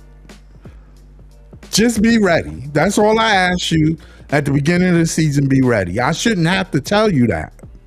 Yeah, listen, CJ. I see scenarios where we could get a man. If you trade back, you get a haul, and you still get to draft a man. Okay, that's a check mark. If you trade up for another first and a Mets on the board, that makes sense to me. At 6, like me and Scott have said, and a lot of people say, you should not go in the business of potentiality anymore. You got to go with somebody that's going to give you something instant, an instant lift, because we don't have a number 1 guy right now. We only have Curious Mike as a potential number 1 option. Like that's really at the bottom of the bottom right now. You get an A-Cuff or no worse, Mikael Brown, you're going to start seeing a shift momentum because you have a young core that can actually play some dynamic ball together. I just feel like with a Met, it's going to take a little more time, which I'm willing to give in those scenarios of potentially trading back, which I don't want to do, or moving up for another first. I see think it's they'll trade getting back. there. They gonna But draft him back. at 6, the risk is just so high because that's all we've done the last 10 years is take chances on guys with potentiality who almost never meet that. The only guys that met any potential was Claxton, we probably shouldn't have paid because he regressed, and Dayron, who you only gave a $6 million salary to last year. So that's a very low bar in developing talent on the team. So I'd rather go for a guy that's going to give you the instant offense facelift you need right now. And I think Acuff or Mikel could be those guys. Man, I got to see a little more if he can get that quicker. If he does get drafted by us, like he's going to have to show a little more intensity there to be that instant uplift, because that's what the Nets need right now. You can't just hope for a guy to be good in 2-3 years. Not with your second ever lottery pick in Brooklyn history. You got to hit the thing out the park somewhere or another.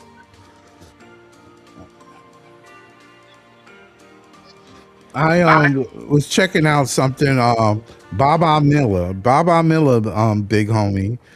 I don't know too much about him. I watched a little bit of his tape on YouTube, and I saw a little bit of it on X. I'm gonna bring it up. Matter of fact, let me bring it up. Let me see if I can bring it up. It's on X. So I shouldn't get no strike for that. Let's hope. I shouldn't. No, but I have to head out, guys. Scott, thank you so much for having me on. All right, Great John. show tonight. Guys, definitely rewatch. This was a fun show tonight. Like, me and Scott, we could try to give all the answers where this team could go, but like always, it is a true roller coaster ride. But shout out to everyone who's been loyal to the Brooklyn soil from day one. Even if the Cross Rival team wins, at the end of the day, our first ever championship, that is always going to be the main goal. And if you're loyal to that, keep riding that momentum potentially, because we will get there eventually. It's just going to take a little more time than we have hoped for, but keep being loyal to this, because the process eventually will work out in our favor. Just keep believing. One day it's going to be gravy. Don't worry. Have a good one, TJ. All right, John.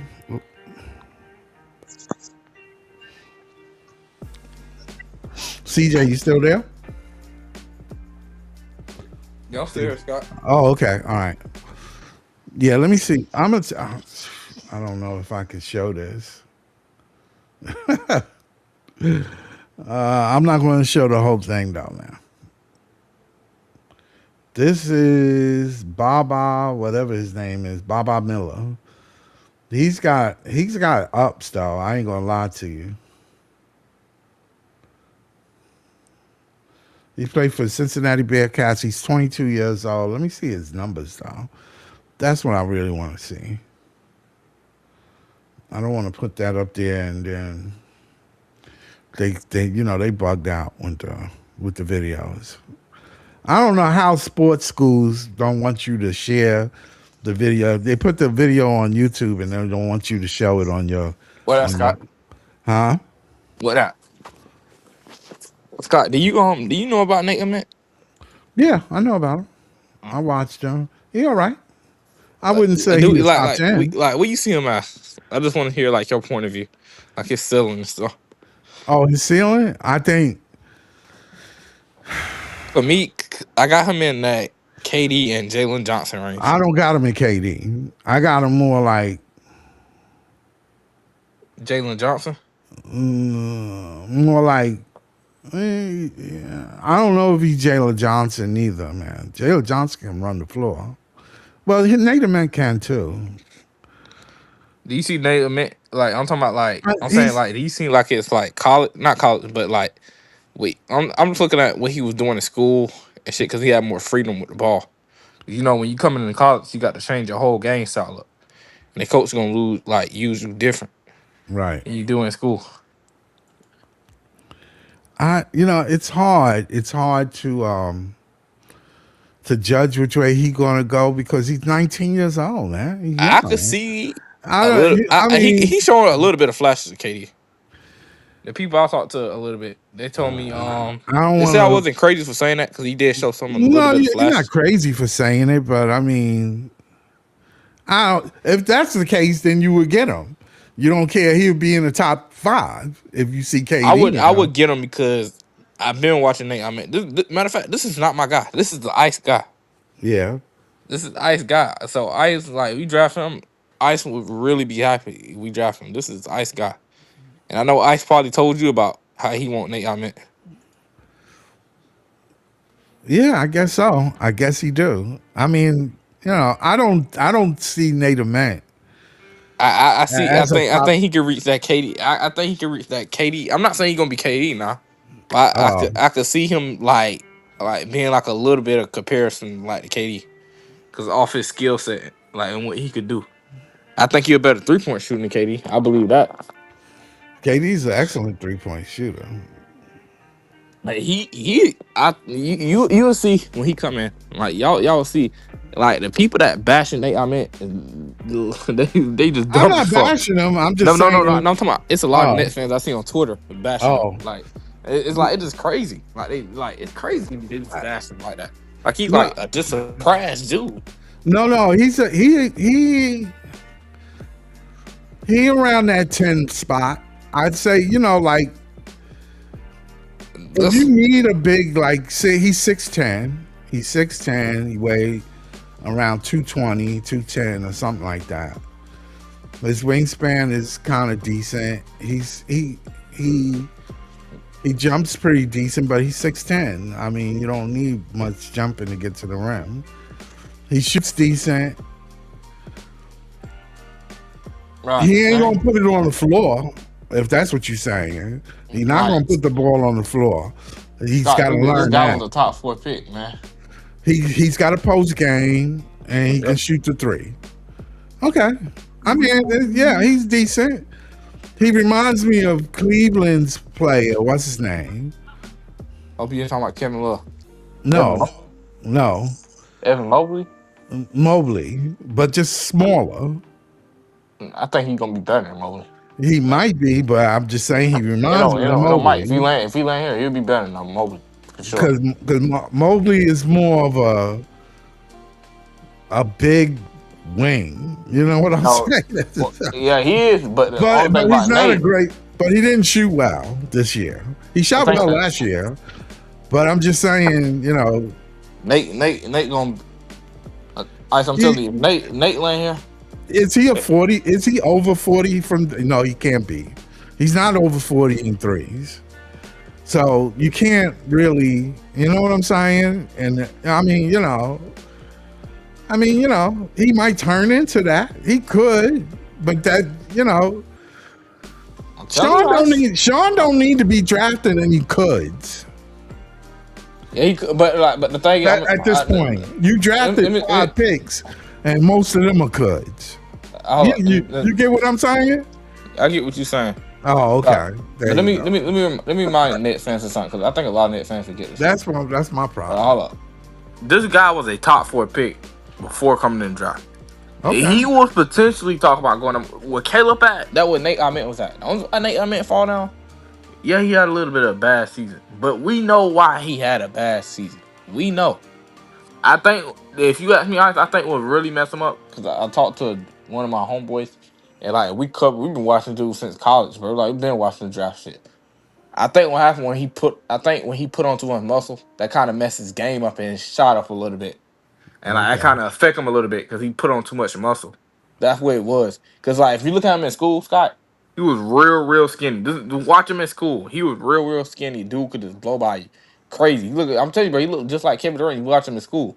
But what happened when he put on too much muscle, I kind of feel like that kind of messed his game up a little bit. Okay. I think that's what it was, and then he didn't know how to really use it yet like that. But Yeah. do you see his workout with AJ the Bounce? Yeah, I saw it.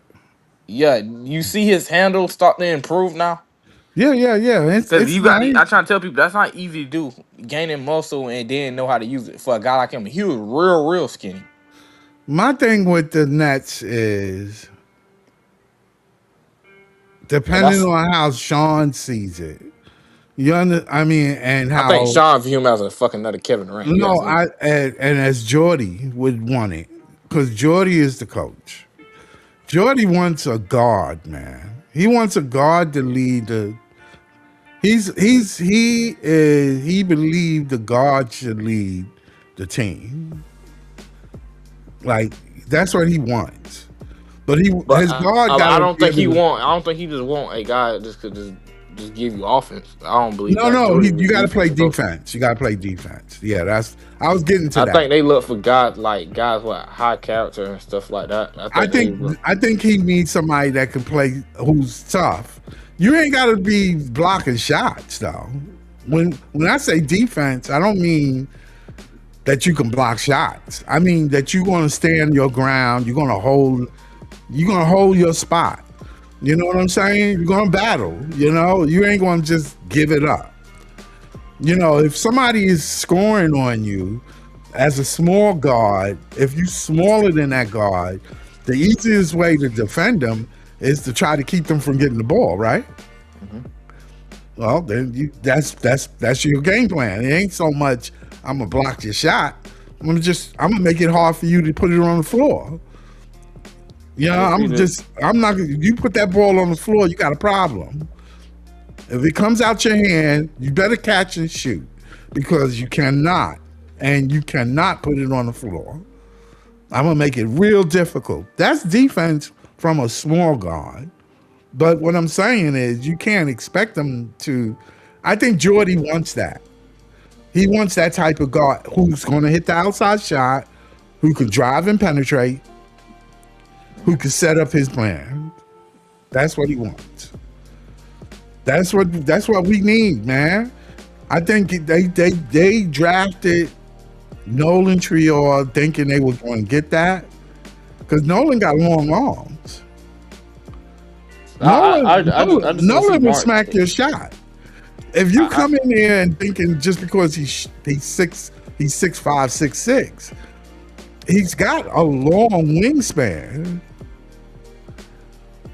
So I mean, you know, I just don't see I have a hard time seeing them draft to guard. That's the shit with this Nate I meant shit. Yeah, I get it. I mean, it would be. I just don't see it. I think every Nets fan needs to realize we all got to come. We gonna get have common sense to realize what the fuck they want. Like Jelly Igor shit. Yeah, like, we already know who they gonna draft. Like they keep telling us that, and you like I see people keep making all this shit with A cuff. It's like, come on, bro, come on. Like you gotta snap it. Like you gotta put it inside your head. You already know who they gonna draft. It's gonna be Nate Ahmed. I'm telling everybody it's gonna be Nate. And matter of fact, Scott, while we speaking, Nate Ahmed in Brooklyn right now. Matter of fact. Yeah, I believe it's possible. He probably draft. I'm saying he right now in Brooklyn. I know he getting trained. Again, they looking him over. Yeah, they talking to him. But they had A cuff yesterday. Mm-hmm. I mean, just saying, you know how the Chitlin circuit is. Everybody's making their rounds. Mm-hmm. So it's been reported that Sean Marks wants this guy. Everybody's seeing everybody right now, so it's, you know. If I had to pick one they would draw, I'm telling you, Scott, watch when 3 more weeks. I wouldn't be surprised if Nate, man. But what I'm saying is this. This is what I'm saying. Mm-hmm.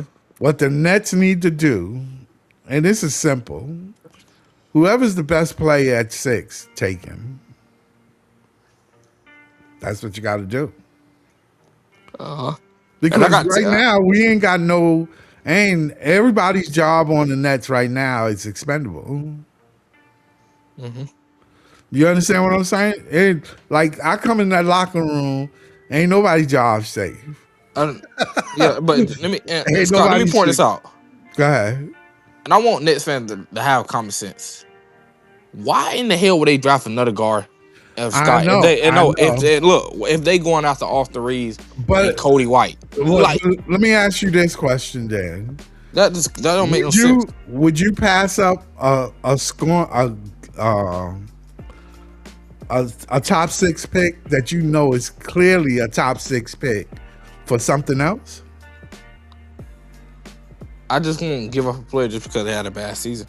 Oh no, I'm just saying. Because sometimes that shit could pan out and bite you. Because Mikael Brown Jr. it's probably the clear 6th pick. The boy can score. He played defense. He got steals. And Scott, I can say the same. I can say the same thing about Amit. Yeah, I mean, but he ain't 6. He's 6'10" on wing.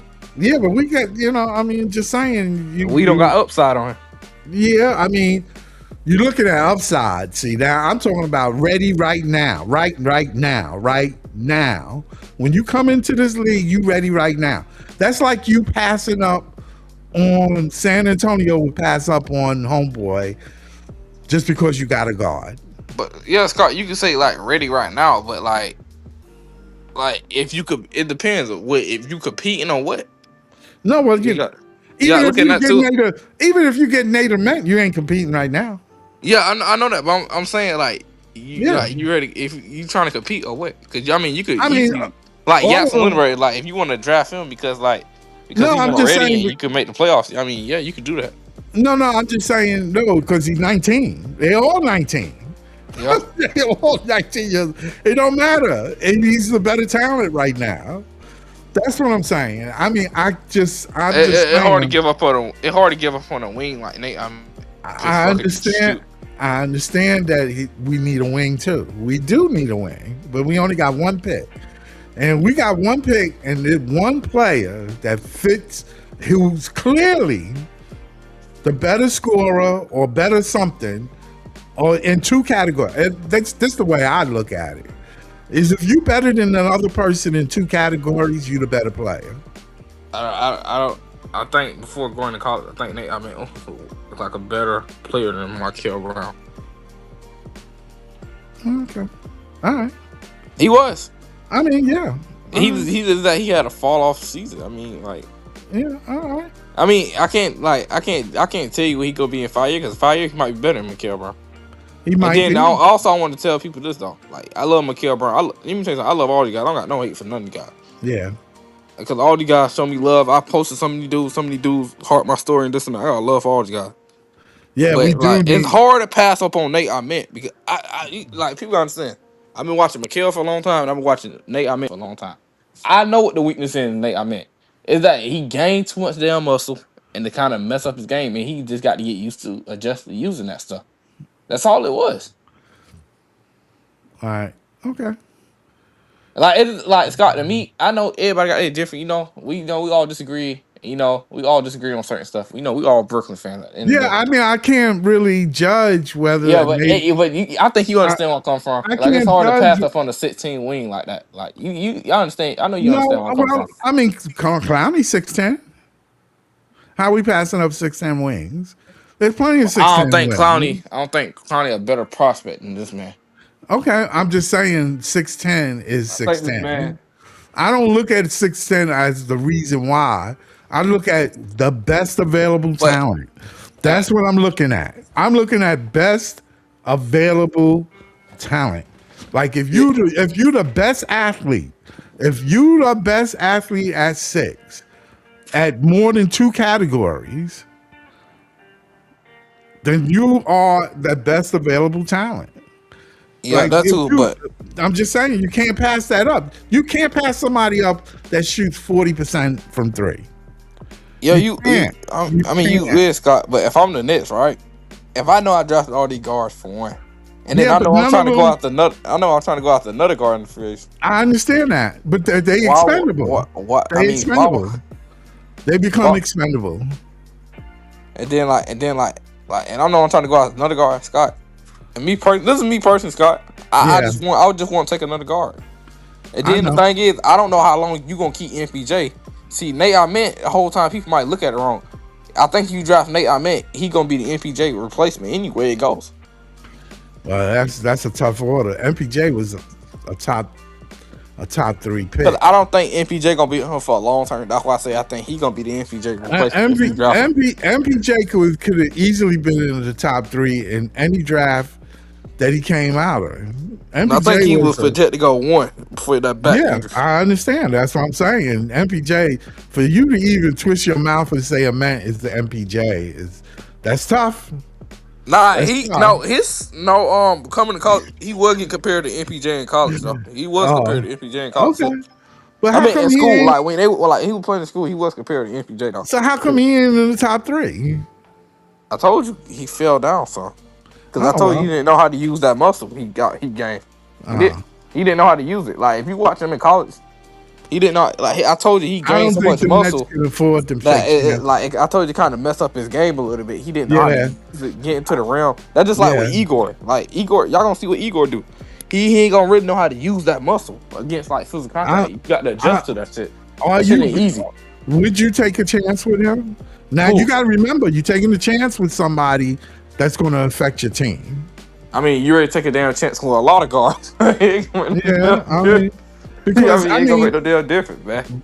but I mean, he's clearly not listed in the top. Well, hey, Kobe was 13. Well, hold up, Scott. And I will say this though. Go ahead. The Chicago Bulls work out with Nate. I meant it wasn't a lot of top teams work out with Nate. I meant all of them that should are. tell you something. Yeah, he's in the top 10. Yes, he's in the top 10. I'm saying for the Chicago Bulls to work out with him, that is crazy. No, listen, they all work out with all the teams. But I thought the Chicago Bulls just would have work out with whoever the fourth pick is. No. All of them work out with everybody. All the teams want all the top 10 to come there, even if you got the 10th pick. Even if you got the 10th pick, you want to see homeboy. You want to see everybody. 1, 2, 3, 4. You want to see them all. Hey man, finished at 40% at the rim, though. Oh yeah, he did. But the thing I'm trying to tell Scott, Scott can tell you this. Scott know basketball, I know basketball. When you skinny, Scott, super skinny, and when you gain a lot of muscle, you ain't gonna really know how to use that shit when you going against physical people. You ain't gonna really know how to use that shit. When you trying to go up with people, you ain't gonna know how to use that shit. And that's what's the problem with Nate. I mean, he gained too much muscle and he didn't really know how to use it. That's one of his weaknesses with him struggle. And that's kind of affected his shot a little bit when he gained so much muscle. Yeah, but like Big Homie say, he's 40% around the rim. He's not that type of player. He's not. He's a Native Man is kind of like. And then he put him on muscle this offseason. So I got to see how much he gained this offseason. Native Man is a project, man. He's a project. And we don't. The Nets need not to get no projects right now. Well, you took on 5 damn projects. Last year. Yeah, but none of them was 6 in the draft. Okay, so 8, and you shouldn't even take that one 8. We got to take the best available. We have to take the best available. We have to take somebody that's going to make something happen, man. We can't get nobody that's not going to make nothing happen. But how we know what Nate ain't going to make nothing happen? We saying this now, Scott. How the fuck we know that? We don't know that. We just. I'm trying to tell you, bro. You trying to tell me to take a chance on somebody who's not going to be ready? God, how do we know that? We don't know. We don't really know. That's what I'm saying. Net fans just I'm not saying you, Scott, but I'm saying some Net fans just quit to write him off. We ain't seen the dude, and I know that shit don't mean nothing, but that shit means something to him. Yeah, I understand that means something to him, but to the Nets need help. Yeah, that means something. They need something right now. If he coming there got to be doing something at the combine to work out for them to want him. Got to be doing something. Cause I don't think they just want him because he just spit skin. He got to be doing something at the combine for the Bulls to want him. Interested in him. He got to be doing something. Like I say, the man been working with AJ. The man been training with our coaching staff. For crying out loud. The same dude trained Igor doing that draft. That's the same dude Nate working out right now with. I'm telling you, when Nate go crazy in that goddamn some league, I'm gonna come back up here and say, I warn y'all. I warn every single last one of y'all. I'm telling you, Scott. And Scott, you hear me? Yeah, I hear you. And the thing I like about him, Scott, he don't have to be on the ball. He can play off the ball. With A-Cuff he can't play off ball. A-Cuff can play off ball. But he need the ball in his hand. No. The reason why he had the ball is because he's a point guard. He can really play off ball. No, they showed he comes off of curls and to shoot. He led the league and he led the NCAA in 3-pointers. You can't pass that up. You just can't. How do you pass that up? Scott, y'all say we can't pass that up. But y'all know how hard it is to build a roster. I wouldn't pass up Mikael Brown Jr. neither. We see Jalen Brunson do that shit. No. I'm not trying to compare. No. That's what Nets fans. That's what you got some of these Brooklyn Nets fans going at. They think, well, Jalen Brunson did it. Why so No, we didn't do it? Do you know how hard it is to build that roster? yes, you need a lot of luck. But what I'm saying is how you pass up a percentage like that. How you pass up a shooter like that? That's like you saying Con Kneppel shouldn't be in the top 5. When you Well, know how do I pass up on the you 16 wing like that? he shoots almost 40% from the field. I mean, and he putting up a high clip. It ain't like he was shooting. He was hitting 50% of his shots. How you pass that up? And you ain't got nobody on your team that can do that. How you pass that Yeah, up? I mean, you're Right right, now, but you are. right But now, you, on our team, we don't have nobody that can go off the dribble. Not even MPJ is off the dribble. He needs to set up and pick and roll and pick and pop. my thing is, if you're going after Austin Rivers, no, Austin, I keep saying Austin Rivers. I'm just that's just speculation. You If you're going can't. out, no, They're not that's who gonna they go trying to. for That's help. who they really trying to go out. They If you're don't going want to after spend Austin no Reeves, money. They got to spend money, and they ain't not giving it to them. if I you, can I'm I just can saying, if you're guarantee going you after them that. too, if you're going after Kobe White, whoever the hell you going after them too. Why in the hell would you need to draft another point No, guard? I mean, where does Kobe White come from? The other day, it's been reported that we're going after them too in the free agency. If they Yeah. go for Kobe White, they're not going for a guard then. That's what I'm trying to tell people. Yeah, Why we need to draft another guard if we're going after another yeah. guard in the free agency? You just taking the If space up. if they going for Kobe White, then they That's not why they trying. not. That's why I'm trying to tell people. That's why they not drafting a point guard because we're going Right, after a point guard in the free agency. exactly, I'm like, hey, exactly. and I They, said, why the hell will you play John Morant and A Cuff at the same damn? Bro, come on, bro. You would defensively get cooked the whole damn time. You do that some shit Jordy like. must see something that he like about Kobe White, but I don't see it. I don't know what he's seeing Kobe like. I mean, I don't see it. Let me just But open my that's eyes up. Sean hasn't been talking really. So people say this, but it ain't really been. This is just say so's at this point. We don't know. It just being reported the other day. They Yeah, that's who they're targeting. It's weird. yeah, They need yeah. to target somebody because they need some type of veteran going. They don't have nobody to take the ball off the dribble. Literally. That's why I say you need to go after John Morant or Austin. I keep saying Right. Austin Rivers. I mean, I think Reeves. well, it's a sticky situation, but we have to wait and see. But yeah, Scott, that's my only concern with why the fuck would you take another point guard if you know you're going after a point guard in free? What's it to me? I don't think they are. I don't, just because they say that doesn't mean they are. I don't think Scott, they if you are. mean tell me you trying to compete right now, I'm taking a veteran point guard. That's a red flag. Jelly. Oh, That's a red flag. Right? what he said? That's a red flag. Oh, you talking about what he said? God, you got some Net fans say some Net fan told me get compared to KD, right? Every 6'10" shooter gets compared. I didn't say he was KD. I say that was but comparison. That's that's the comp. Everybody got their comp. He was compared to KD, Jalen Johnson, and Michael Porter Jr. in school. That's some big shoes to be compared to. I mean, not to like the level he was playing at school. It wasn't crazy to say that shit in school, but I understand why people say that shit because of KD. I didn't say he was gonna be fucking KD. I say he probably had a potential like to be KD. I didn't say he was gonna be KD because KD a generational player. I would never. Yeah, but if you gonna say A Cuff's gonna be goddamn AI, Nick, people shouldn't be getting mad at me saying goddamn Nate. I meant that. Yeah, I guess some people can pick them. Some people know good talent. When Kobe went to the Lakers, the GM at that time was who? What's Jerry West? Jerry West got Kobe. Do you hear what AJ DeBont said about Nate? Huh? You hear what Nate? I meant. Do you hear what AJ DeBont said about Nate? I meant. Well, you said You say Nate he was Ahmed gonna be one of the my hardest team. people to guard. I know. I heard him say that. Yeah. Because He he said. know.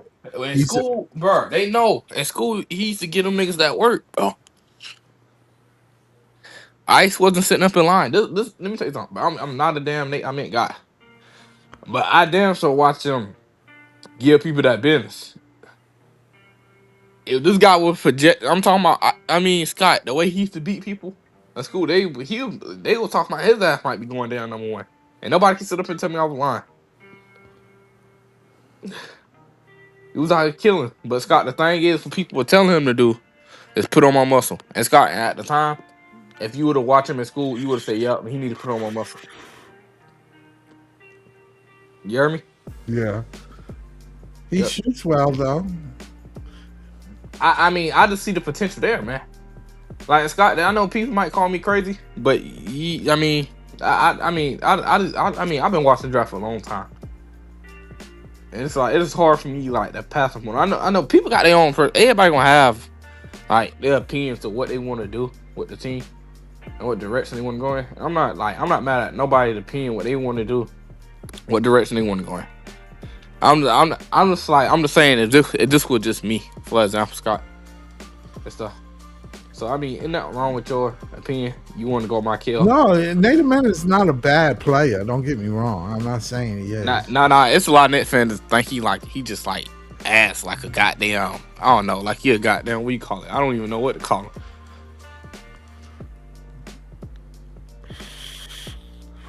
Like he a bum. Like he somebody just came off the street and just like just got drafted or something. Like he a Ben Simmons type player. Like which is that's crazy.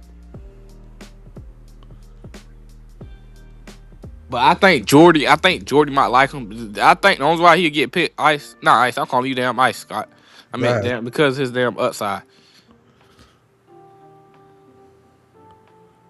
And they lack size on this team, Scott. They lack size, yeah.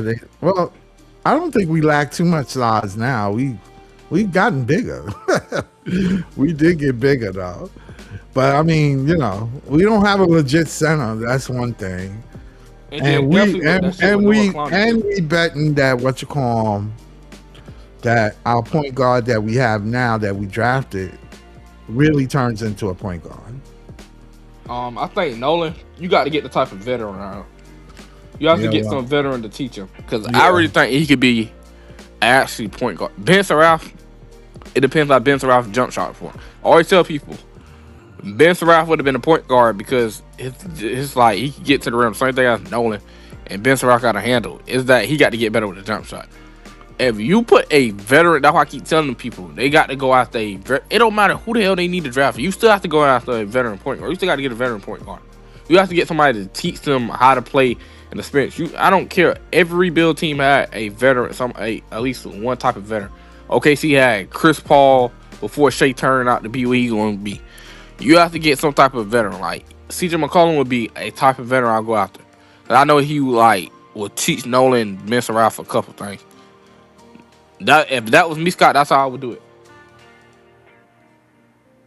You hear me, Scott? Yeah. You can get a veteran point guard. I would go after CJ McCollum, the perfect veteran I need.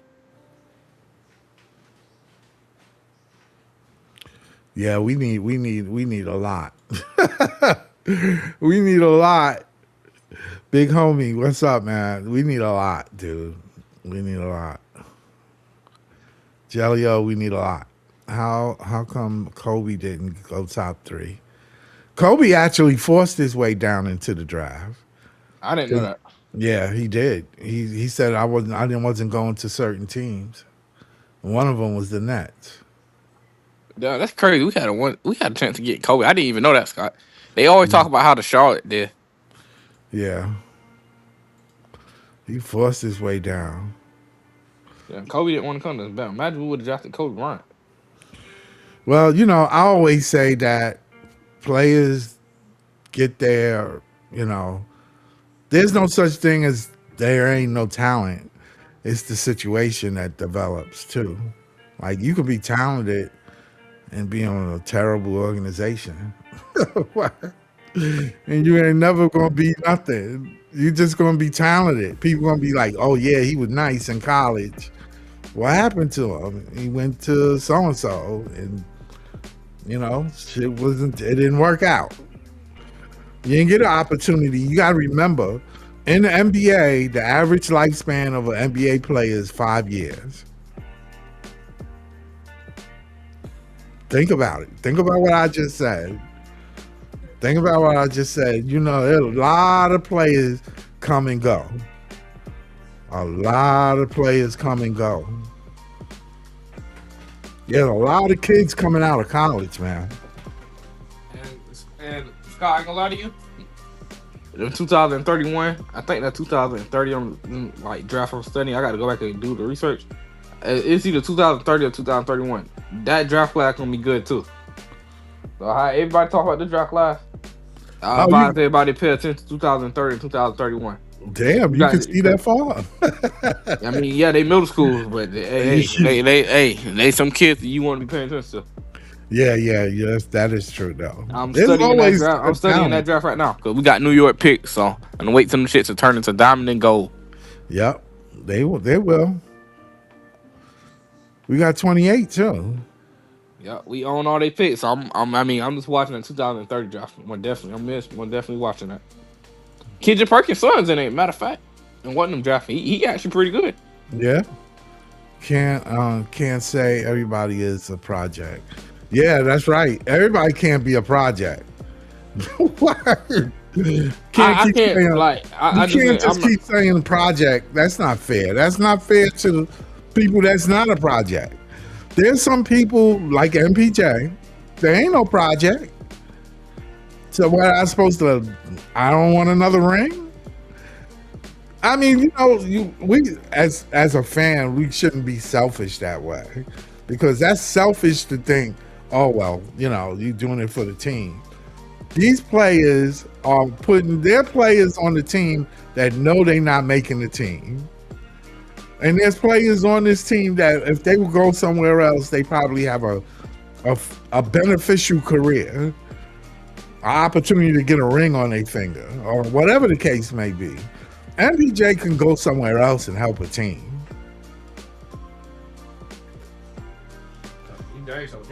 He ain't got to stay here. He can go somewhere else. Y'all complaining about the $40 million. He can go somewhere else. He ain't like Ben Simmons, who came here and did jack. MPJ gonna put up numbers, and he gonna do what it takes and take what it do to win. I believe that once he's in that locker room, he's gonna do what it takes. So I think that's unfair to him to be like everything is a project, because he even mentioned, listen, I need somebody else. I need somebody to help me. He said it out of his own mouth. I need somebody else. That's why I say Nolan has to start scoring. Somebody got to start being able to put the ball on the floor. I think Nolan, I'm telling you, you just have to put veterans around him, bro. Yeah, well, they're going to have to get one. They're going to have to get one. I'm going after him, bro. Yeah, I'm just saying, I would get Ja or somebody. That's Zion, somebody. That's what they looking at, bro. Or Zion. They know they got to get a veteran point guard. Yeah, they got to, because you can't.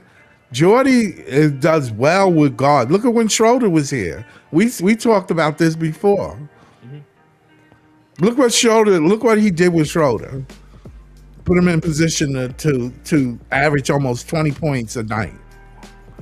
We were winning. We were putting pressure on teams. Teams were sweating when they played us. Literally. It was. Yo, we would put it on you. If you had a bad night, you were leaving the Barclay with a loss. If they had to get rid of Schroeder because they claimed they were trying to tank. I don't know what the hell happened there. You got the 8th pick. That was the lowest you went. Scott, you cool, man. Yo, that's just crazy. And then all the rest of your picks in the 20s. Come on, man. Scott, you had 5 first round picks. You could have just traded them into this damn draft right here. Sure enough, could have. Did something with it. You ain't lying. It would have been cool to have 5 first round damn picks in this damn draft right here. Tell me about it.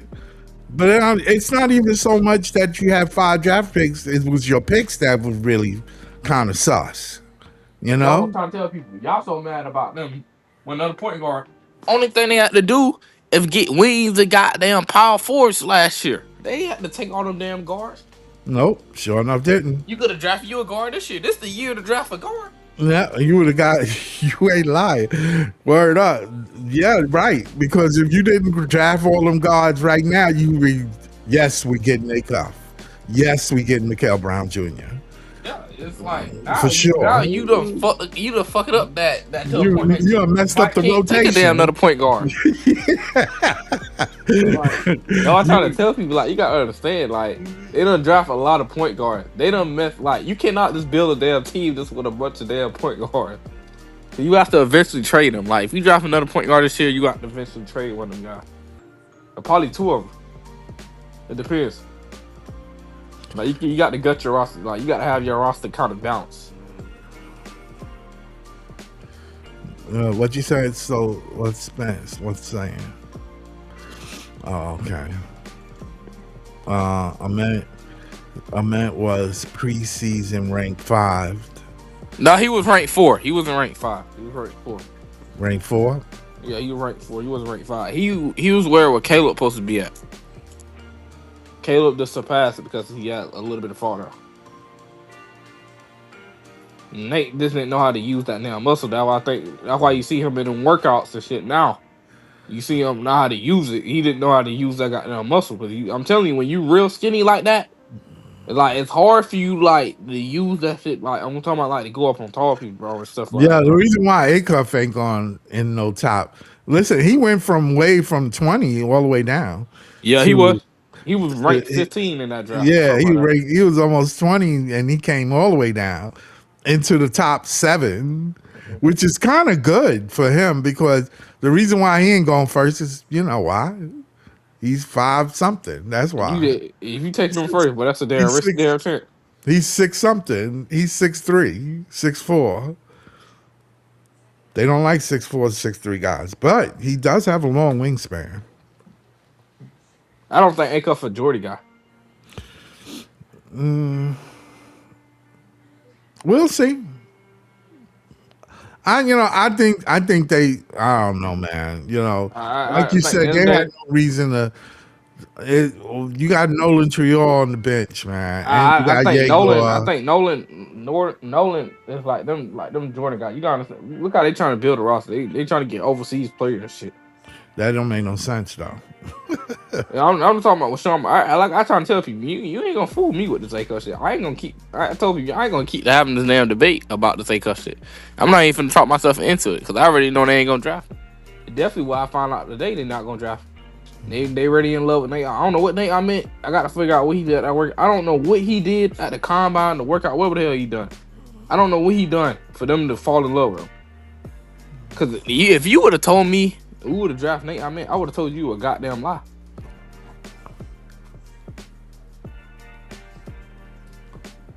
But he probably went crazy at the combine. Like, he had to. I mean, Scott, for a team to take you like that, you had to show you something at that combine. Go to show you that, yeah. Jalen Brunson was a second rounder. Goes to show you he gonna be MVP if the Knicks win, and he gonna be MVP. He gonna be playoff MVP, the Finals MVP, and he gonna get a ring. He won't be no best player in the world. He'd be the best guard in the league. Really? If he comes MVP. Also Finals MVP? Finals MVP? What? You know, he did it against Fox and quite a few big time guards that's the Spurs got. He's done it against everybody. He's done it against the best guards in the league. I don't know. I don't look at him as no best player Philly, in the league. He probably Philly, be hold up, he be best player in New York over there. Philly got decent guards, right? He Sorry, bust their ass. He bust their ass. that would. He bust their ass, man. He been busting people's ass I don't think in the people fourth look at him quarter. as like I know they the don't. face I of know the they league or don't. some shit like I that. know it's hard to fathom. It is. 2-0. I get it. I get it. I get it. It's hard. It's hard to believe that somebody under six. I mean, they have shit. So It's hard. It's hard to admit that somebody 6'4", short like that, can play. It's about footwork, and he got it. Yeah. And he got it better than most of the players, and they underestimate him. You keep underestimating him, and he keep busting your ass, and I don't get it. I don't get that part, and you know it's coming. And you know it's coming. That's the thing that really get me. And then everybody keeps saying like it don't mean anything. I don't get that part. But until you realize that what he's doing is about skill level, then you will start looking at people for their skill, not because they 6'10" or 6'11" or 6'8". You can't do that. You can't fall for that. I mean, yes, at some time it is beautiful when you 6'8" and you got the package. Don't get me wrong. But what I'm saying is, if this guy 6'4" is better than this guy 6'8", he's just better. Get over your feelings. Word. Get over your feelings. Get over it. The dude is just better at playing the game. He know what to do. Ain't nothing wrong with that. Just give it up. Give him the credit he deserved. Benton was a beast until his back hurt, and then I don't know what happened. He should have just got out of the league, but he wasn't going to turn down $40 million. Now he ain't even playing basketball at all. Usually people that play ball, if they ain't playing in the NBA, they go overseas. There's money to be made overseas. It ain't like they getting chump change. They getting paid the same thing they get paid here. They getting paid just in their money, whatever that is, 10 million yangs or whatever it is. If you're playing in China, you're making great money.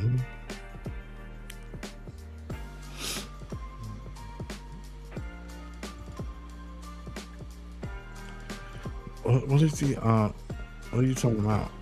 Let me see. Big homie. One thing I consider is star power. A Club got.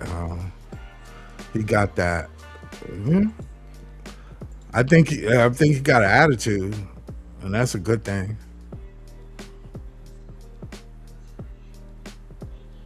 Oh, thank you, man. Yeah, I'm gonna leave soon. Well, how long I've been on? I've been on for 2 hours and 30 minutes. I know the Knicks fans are celebrating. I'll start getting drunk, and it's Friday night too. I wish I had some orange and blue. God, don't worry, man. We'll be good in a couple more years, man. Don't worry, man. I was getting ready to say I wish I had some orange and blue hats, not even with the Knicks logo on it, just orange and blue. About 10 of them jump offs and go to Manhattan. And go $20. They'll buy it too. That's how stupid they are. You know the tickets were like thousands of dollars for the nosebleed? Damn, that's a damn shame. They're gonna rob people. They're gonna pay it though.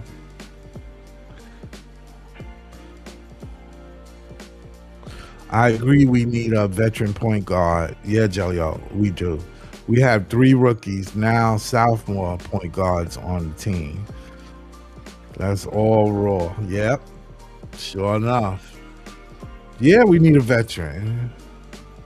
I guess that's why they looking at Kobe White. He'll be starting.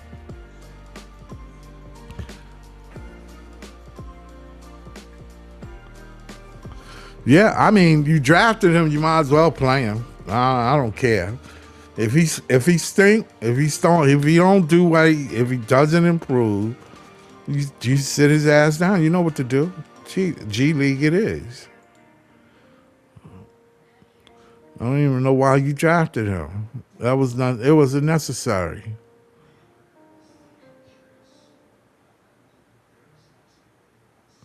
Needed a wing. Need a center. Could have got a big. Could have got Renault at that pick. He was there.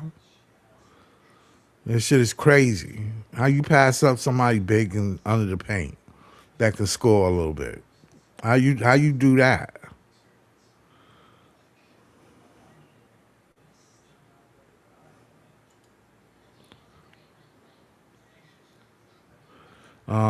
What's this?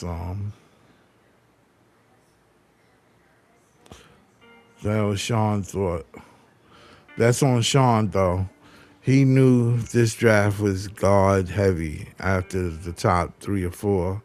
Yeah, he still drafted all those guards regardless. It's absolute absurd. I wish I knew that he knew this. I really do. You know what? Now that I think about it, he had to know that. He had to know this. He had to. You're right, Jellyo. Now that I think about it, I didn't really think about it that way. It's not like you didn't know. Like in the case of Sean Marks, it's like me going to work. Like, okay, I worked for the city at one time, and I worked in whatever I worked with transit, and I knew my job. I knew everything about other people's job because it was important for me to know, because I'll be for safety reasons. You know what people do, and you know how to carry yourself. You know what information you need. He knew if you drafting and you were head of the draft board or the draft team, you had to know more than just this year. You had to know what's possibly coming out next year. You had to. I don't know how deep you go. You might go 3 years, maybe. It's a possibility that you go 3, maybe 4 years, even. High school. Is it possible? Is it? I mean, you do have people who go and see this that you speak to, so they had to tell you, yo, man, we got some balling guards coming out next year, or 2 years from now. He had to know that. He had to know that. Claiming that the Nets have the largest scout group in the league. Come on, you had to know this. That shit is crazy. You right, Jellyo. The more I think about what Sean is doing, the more I get upset, for real. Because I don't really...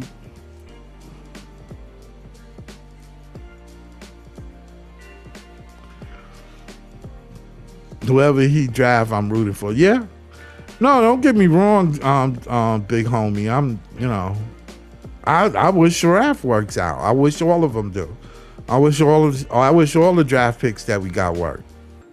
I don't just think about, you know. We got Leaf in the house. What's up, Leaf? Look, You okay now? What up, Lee? I'll be alright, man. CJ was showing on. Yeah. I think we should go for hell effort. We should go for, if it was up to me, I'd draft football players. Tell them niggas to go out there, yo. We lose this game, make sure one of these niggas don't leave this court. Word up. Yeah, Facts. break somebody up. Cause I feel like with the way that the NBA front office is set up, I feel like if we ever gonna get into the position to win it all, we're gonna have to do it the same way the Pistons did it in '89. Gotta play We physical. gonna have to start really testing some shit, bro. Like, because this ain't Dave and Stern. This is a timid soft owner, tissue soft owner. This is the same dude that gave John Morant 25-game suspension for a gun. We Yeah. gonna have to try some shit, bro, and we gonna have to make it look real uncomfortable. Yeah, yeah. We're gonna have to make it. I agree with you. We need to shake something up. That's what you're saying, Like we basically. need to get some real thuggery on this team. Yeah, we need a like Keith Van Horn or somebody. Nah, I ain't talking about that. We need an actual. I need a crash out, bro. Like give me like go Quincy AC with some skill or Oh, something. Quincy AC. Yeah, I need somebody that's absolutely out of pocket. Yeah, we. Oh, okay. I see what you're saying. I need a bench full of dudes that's out of pocket, bro. It's too much light skin in the league. I'm sick and tired of below the rim basketball. We need a worm. Then we need a Dennis Rodman. Nah, you know Dennis about that, but Dennis was Dennis beat you down. I mean, he did, but I mean, I feel like that whole team it was just like the subject of chaos, bro. Like we just we need athletes that's gonna go out there and risk it all and throw caution to the wind. Yeah. You know what I'm saying? If we had a bench full of full speed takeoff from the free throw line dunkers, I'd be cool with that. Just give them the AOK. Hey yo, you on defense? You get on a fast break. You see Jalen Brunson in the way. I need you to jump from the free throw line as far as you can or whatever. Throw that Carmelo knee up and put that shit in that nigga neck, bro. Yeah. I don't care anymore. I think Jay was saying how's Bronson the best guard in the league. I don't think he's the best guard in the league, but they gonna say he is. I tell you that. That I can tell. I guarantee you that. I don't care what they say, bro. Yeah. I really don't. I can never guarantee. Care. All I'm caring about is what we're doing. Yeah. Yeah. Now, if listen, I'm still on Zion. If we go get Zion I am too. and I like that Danny Wolf is Zion. starting, I'm cool with Diego moving back to the point. I am. I'm really am, bro. Like I don't really need no little itty bitty smidget in the front court with Jaeger, and then Jaeger has moved to two. What about John Morant? And I'm off John Morant. I mean, we can be the bad boys, man. Down Nah, under. I'm What's off up, John down under? Morant. I'd rather go have Zion. You If know? if we could get John Morant for some low shit while we still got MPJ and get Zion, bro, I'm cool with that. But even still, I mean, it's a level of maturity. But I mean, he is a It's bad still a boy, level though. of a lot of things that we need to go get. Yeah, that's true. But I'm not ruling John Moran out if we could get him for some like low key dirt shit.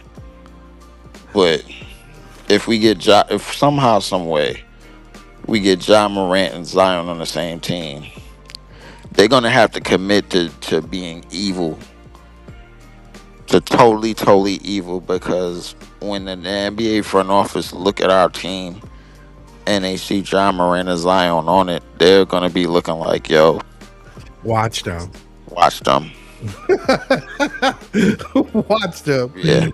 Yeah, So I'm looking. Listen, if they ever get on the same team together, especially here, I need pure evilness. I'm talking evil. I want Zion running somebody. I want Zion to be an NFL fullback, like playing basketball, bro. I'm like, I need you out, yo.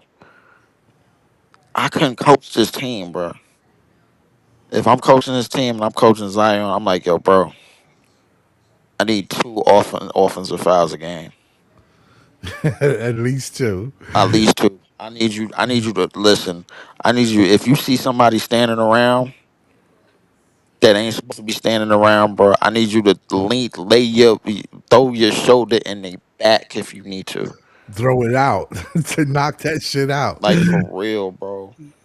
Yo, listen, we do need a center though. We do need a center. We need a real center. Cameron Carr is saying he ain't gonna go second round. He gonna go like 15 middle of the draft. Shit. Listen, if it was up to me, go get Mara, Cohen Carr, Cameron Carr, Zion, Kai Jones, Yo, I need animals. I need people that's going like to put it all on the line. Yeah, but I don't think Sean is that type of GM. That's the That problem. he's not like he ain't like like if I was I GM, just I would need be looking. no. I just think that Sean just need a higher up in his ear about what needs to be done. Right. When you have somebody that's tough in the organization with a mentality like, yo, it's us versus the entire NBA. They're gonna make sure that they build a roster and they build something that's literally like, yo, it's yo, we gonna have to run somebody over to get a championship. You don't have to. But it's time. Like the soft stuff got to stop. All of this milk toast, like Like go get milk, 19-year-olds and that got to stop. lactose milk, and all that shit. Yeah, Yeah, none of that. Straight. You gotta go come with whole milk. yeah. We gotta be really we gotta be on some Broad Street bullies type shit. Like that's what we gotta be on, bro. Like it's gotta be we gotta be legitimate WWE NFL. Uh, He like what's the you might remember them? What's the we got to be like the old school 1970s Oakland Raiders. oh yeah, Them niggas was out of pocket. yeah. You be in the pile, they still punching you. That's a fact. And that's back then when the NFL ain't really had them rules like they got today. Yeah, and they had that one bar around the helmet. Yep. That one, you That could one make bar sure around the one bar around the helmet. that one bar in the face. Yep. Your eyeball might come All out. they had was a helmet and some pads and go hit that field. Word. Yeah, it If was something get broke, bro, like you either fix it right then and there, gonna sit or your that's ass it. down. That's it. You done. There ain't no doctor seeing you, checking your brain, or none of None of that. that. None of that. You didn't even know your name after the game. That's a fact, bro. For real, for real. Yeah, We but need that, some yeah, we soft. We puppy soft. we need some Jack Tatum type Yeah, we puppy. old school Chicago Bears. Like we need to play a whole different sport, bro. Like for real. But you know what? Down under, at least yo. Honestly speaking, I don't care what we get. Just get the best available athlete. That's all I'm saying. Just get somebody that's going, who's talking shit, who wants to be somebody. That's a fact. Don't get nobody that's going to be like, I want to be a team player. Fuck Yeah, that team shit. I don't want to yeah, lose, and I'm fucking people up. And I'm that's a coming in fact. here with an attitude, and I know I'm Cause nice. I feel like it's gonna have to take a team to get the NBA back to like that real vicious, dirty side again. Because the game is already fast already, and I feel like you need somebody like to slow the like to not just to match us the speed, but slow the speed down.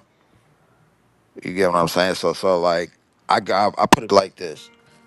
You've been watching football for years, bro. Like you know for a fact that Yeah, somebody like a let's say somebody like a Tyreek Hill yeah, ain't gonna run full speed line to line, a shoulder to shoulder into a goddamn full speed running Aaron Donald or full speed running Lawrence Taylor. right, You know what I'm saying? You need somebody like that to match the speed and stop it. So that way, bro, like when I see Zion, like the thing is, when I see Zion running full speed from end to end on the other court, I'm thinking to myself, like the entire time, every time that he does it, the whole time that he been in the league, I'm like, yo, he could really hurt somebody. right. I need that on my team. I want that on my team, bro. But we need somebody. We I need need somebody, somebody. bro, like to where, yo, when they dribbling up the court, the defense literally moves because your long term health is on the line if you don't move out the way. It's on the line. I don't care if you know how to take a hit. If I'm Zion, I'm telling him I'm not pulling no hits. I need you running full speed, and I need you looking to hurt somebody. Word up. Be a train through that shit, right? Yes, I need a Mack truck. That's what I need. He said Baba Miller. Do you know Baba Miller? I was looking at his stats though. I was looking at his Bob stats. Miller. Yeah. I don't know Bob Miller. I was looking at Cole Pete. Yaxel was cool. That's another physical player. I don't know who we could get late. I don't know what like our second round picks is looking Baba like, Miller but is from Cincinnati. He plays for Cincinnati. Cincinnati. Yeah, he sound like a nigga that played for Cincinnati. Cincinnati had some out of pocket niggas. I remember Danny Fortson punched out a horse. They do got some strong, like Yeah, they got some brothers that eat people. yeah, that's a fact. I remember Danny Fortson punched out a horse Yeah. with one hand. Word. I remember that Word. shit, bro. Like Kenyon Martin told that story. Yeah, listen, I'm telling you, Cincinnati is a wild school. It is a wild school, but that's a school that the NBA don't really draft from no more. They don't like they gave up on like the Cincinnati's. They gave up on the Michigans because it's just that team that those colleges kind of breed crash outs. You know what I'm saying? Like Cincinnati for sure. Yeah, that's what I'm saying. I'm not gonna lie. But it I can, remember Yancey. I remember Yancey Gates, bro. Like that. That's a school, bro. Like if you go to the NBA, that means it was one team that believed in you, bro, and they wanted to send a message. word, word. That's a fact. You know what I'm saying? So yeah. Baba was out of pocket. Cam Carr, Cam Carr. Cameron Carr. That's what I was talking to you about weeks ago. Oh, He okay. did good in the combine, but I do like his overall game because he an athlete. He ain't afraid to throw his body around, Oh, and okay. he could spot up and shoot. But he kind of he's built for the two in the NBA. Right. He's built for the two. You know what I'm saying? Like him and somebody like Cohen Carr from Michigan State. I see them coming off the bench and just providing nothing but pure energy. I'm like, yo, my nigga, I need you to run. I need you to believe that every rebound that hit the goddamn that hit the court is yours. Yeah. I need you to believe that every fast break dunk belongs to you. Cameron Carr. Okay, he's Cameron six Carr, five, cool. Yeah, I think he went to 21 Baylor. years. Oh yeah, he went to Baylor, right? Yeah, he went to Baylor. Yeah, yeah. Uh, Did he play with EJ Edgecombe? Did he Not come that I up? know of. Well, he's a VJ sophomore. VJ played that 1 year, Yeah, but Baylor do got athletes. I will say that. I yeah. mean, He's 6'5", Baylor's kind of 100. known for drafting athletes. Yeah, he's 6'5". Okay. All right. Yeah, 6'5". I think he got a good wingspan, like 7'1",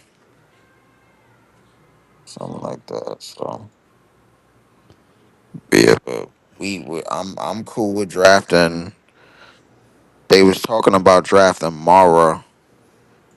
I just don't know if you want to draft him six. It's not that I don't like him. It's not that I don't like Mara. It's just that I think that you're gonna have to put a lineup around him that specifically like he could do shit easy. Right. You know what I'm saying? So like I'm cool with if the lineup is Mara, Danny Wolf, Zion, MPJ, and Yegor. I'm alright with that. I'm alright with that because I know Mara is like if we draft Mara, I'm putting him through gorilla training. I'm telling you, yo, I need you to work work on just you being more, Physical. being more physical and being more and throwing your weight around. I need you to trip a couple of niggas while they on the court. I don't care, cause we gonna have to win a championship the dirty way. Yeah, we'll figure it out. The thing is, the reason why we crash out the way we do, and especially me, is because we don't really know what's on Sean's mind, and we know Sean We know Sean, but we don't know what's on his mind. That sound accurate as hell. because he ain't gonna do what we think he's gonna do. Exactly. He That's not. He's gonna do what his mind was on 5 days before he was supposed to do it. yeah, he gonna do just what you thought he wouldn't do. Exactly. Exactly. So But that's Sean Marks, and that's what happened when you have a comfortable job. yeah.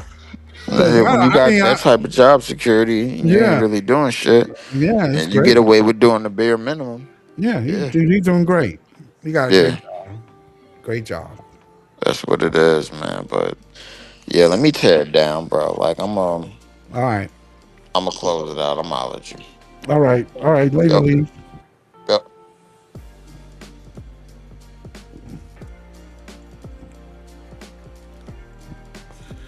Yeah, that's what it is. I'm gonna end the show. I'm just go through some more of these little questions that y'all have, and then I'm gonna end the show. I had a great time though, talking to y'all guys. Let me see.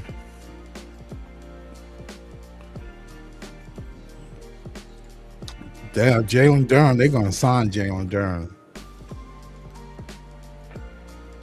They're gonna give him that money.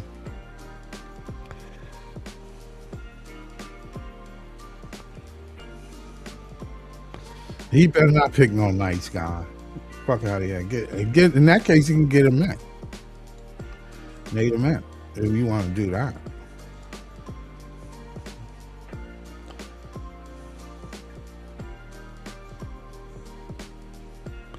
Oh, Yaxel. He's all right. I like Mayor. I like. I mean, if you want to pick a wing, then you just get a Met. But if you're gonna pick best available, Markel Brown Jr. But you know that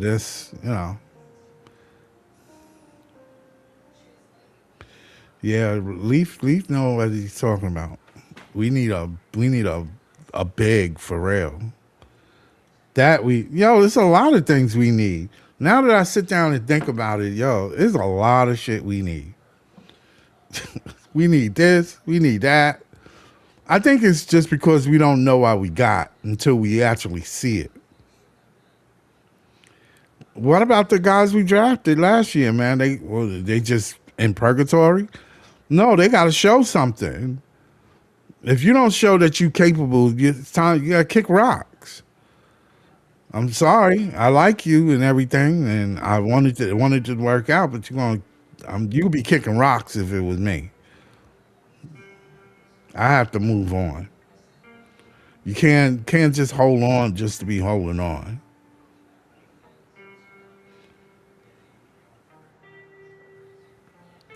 Yeah, I watched Baba's tape while we was doing this thing. I mean, it's hard to. I ain't really seen him play, but I just watched this tape. They just show the best shit he got. It's hard to tell through tape, but yeah, he plays above the rim. He's a beast around the rim.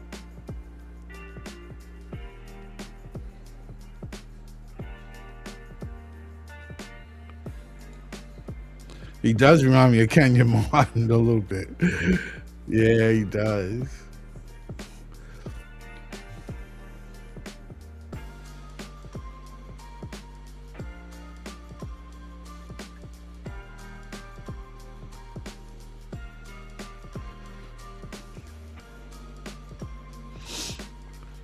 Yeah. Yeah, you damn right I'm crashing out, man. I crash out every time I think about our team.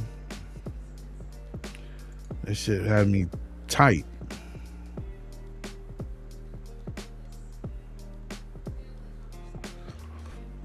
Oh, he can't switch on D. That's his problem. He's slow. I mean, it's hard to get a big, man. It ain't easy, dude. It's not easy to get a big in this league. That's why teams hold on to their bigs. If you notice, they don't rarely move them.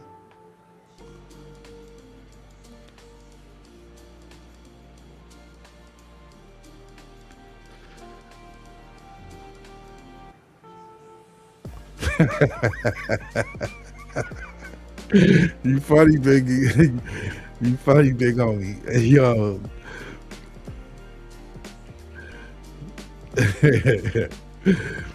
3-2, right? You crazy.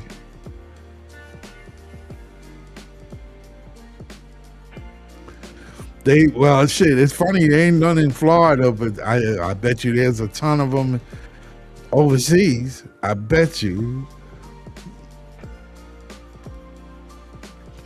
Yo, ain't none in Florida, huh? Damn. Well, that's Miami territory. You know that the Heat got that shit. Heat culture is crazy. There's a lot of Net fans overseas, though. Out of the United States. That's what I don't know what the hell is going on. They want to be an international team.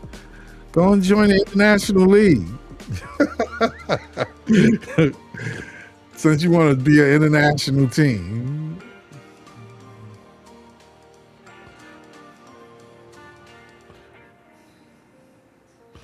No, we don't need a lot. It don't take much. Listen, I might be bugging because I don't know, and I just want to know. That's the reason why I'm bugging. But I know it don't take much. I think Jordy is the type of coach. If you give him a true point guard, he'll make it happen. Ain't even got to be like a superstar point guard. Just an average, tough, low turnovers, high reward type of guard that shoots anywhere close to 40% on the floor. You got a problem when you facing Jordy's type of offense and defense. That's what I think. I could be wrong, but he made Schroeder look real nice.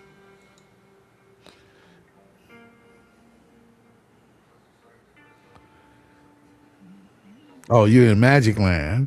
Oh, shit. Yeah. They might be giving up a piece, too. They need a piece or two. They might have to give up something, but they ain't giving up their big dog. Yeah, it's going to be some moving this summer. I ain't going to lie. Shit going to go down. And the beautiful thing about it, from the Nets perspective, is we the one with the cap space and expiring contracts. They got to come to us. Make that shit. So we can get more and more, or we can get more picks. So I don't know what the hell. We don't need no more number 2 picks, 2 second round picks. Damn. We got so many second round picks. I don't even know what we can do with them.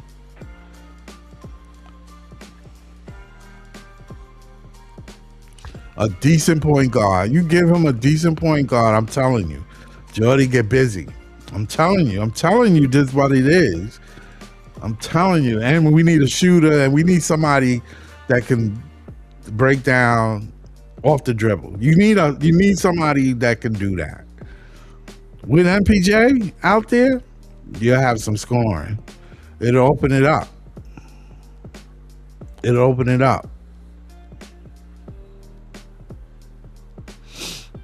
Yep.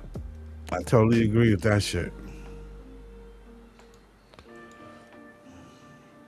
That's what Jordy's looking for.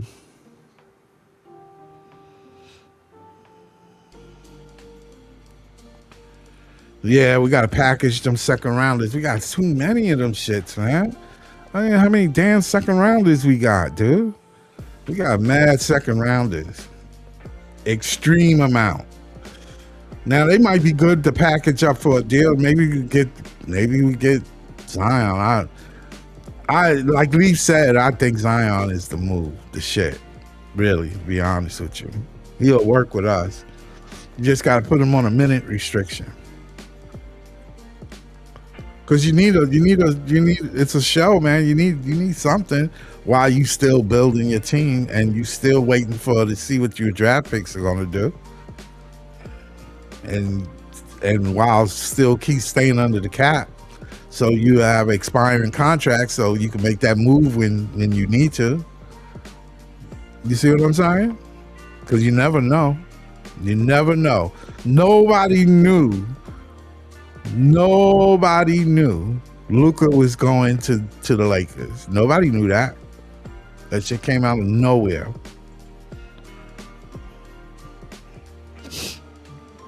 Nobody knew that shit. They wanted to kill that GM. And they still got rid of his ass. And they got Cooper Flag. And they shouldn't have. And they still got it. That's how I know the league is just we just gotta come out of the mud, dude. That's all right. You gotta come out of the mud. They're gonna make us come out of the mud. That's it.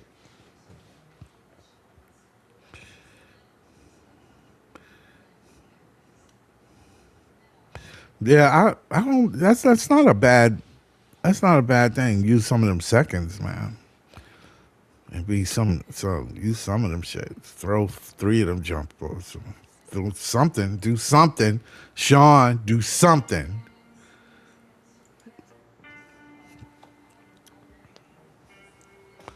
Nah, nobody saw that shit.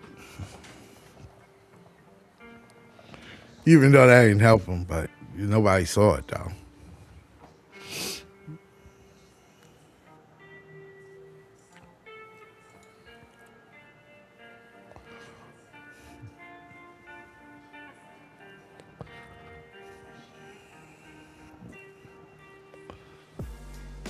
Oh, it would be nice, right? Well, shit. What you call him? Ice Cube. His 3-on-3 thing is kind of in the summer is kind of working. It's exciting.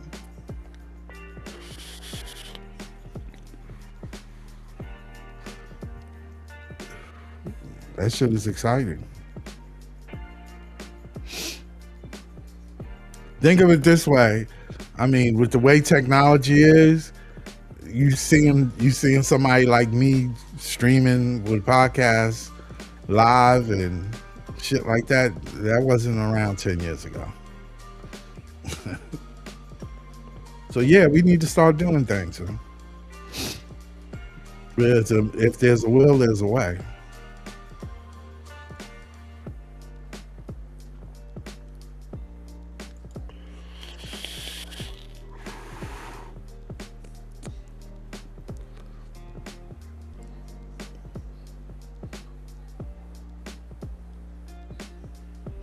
Oh yeah. Thanks a lot, man. That's what's up. Big homie.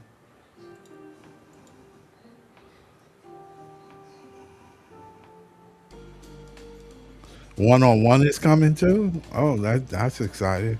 I know. I was watching the 3-on-3s. That shit was dope. It was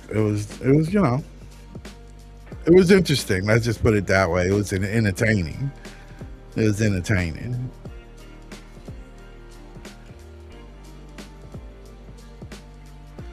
That's what I like about it. As a matter of fact, I don't even think he did he play in Brooklyn? Did they bring 3-on-3 in Brooklyn? I don't think they did. New York is real. New York City is. What can I say? I don't want to say something where they'll kick my show out because I want to keep talking, but I have a social show that I can express myself and I wouldn't care. I do it on YouTube. It's called a Social Club Podcast.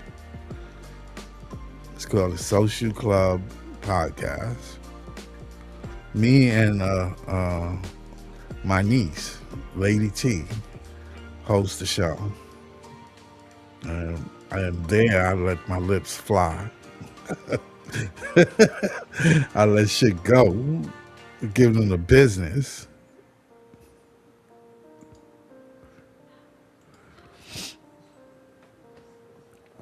Yeah, we have that. We have. I have a social show.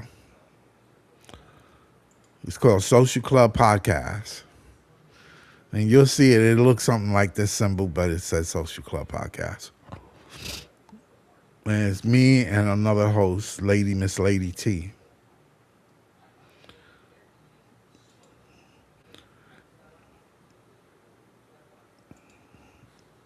And we talk about just, everything and anything. And we don't hold nothing back. We tell it like we see it. That's it. That's all we can do. We just tell it like you see it. That's it. It's okay, though. And you can disagree, and we can agree to disagree. Nothing personal. I don't leave nothing personal. But New York City can be real vicious.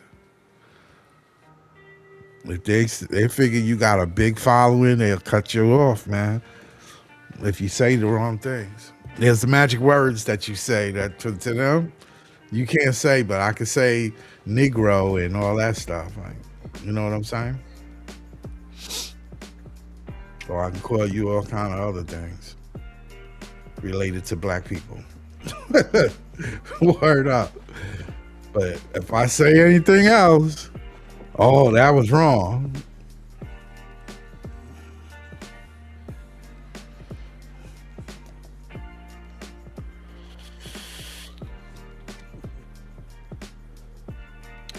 Yeah, Social Club Podcast.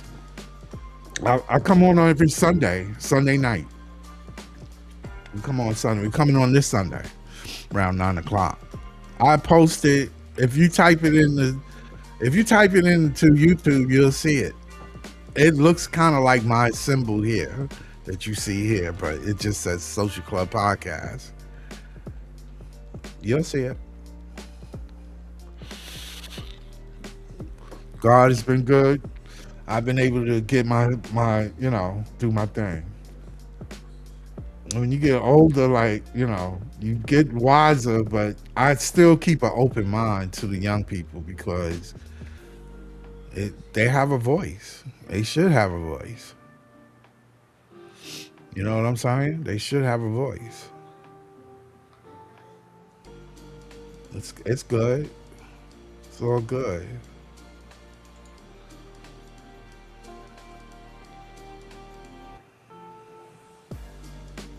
I see. What you call him be there. Jamal comes by. He be there too.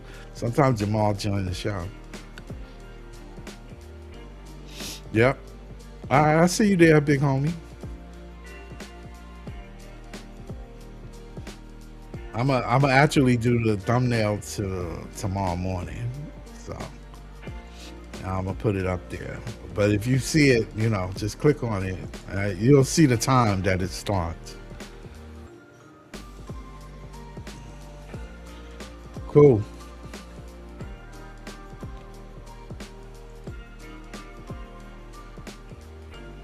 Yeah, generational wealth. That's right. You got that right. Well, I'm gonna end the show, big homie. I got 3 hours in. I gotta work on my next show, which is Sunday. And I don't know till tomorrow or today is Saturday. Yeah, it's 2 o'clock. Okay.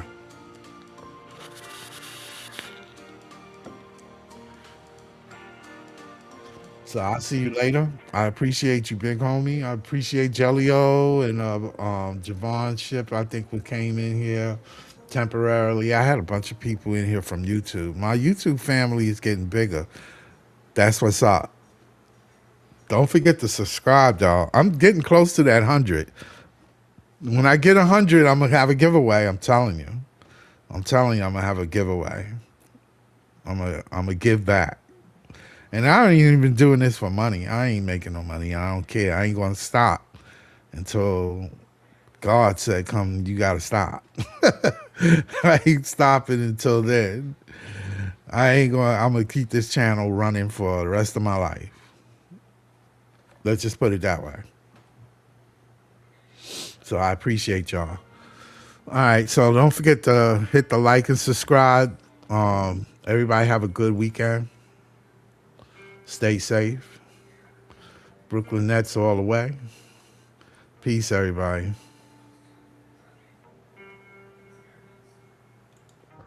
All right. Later. Later.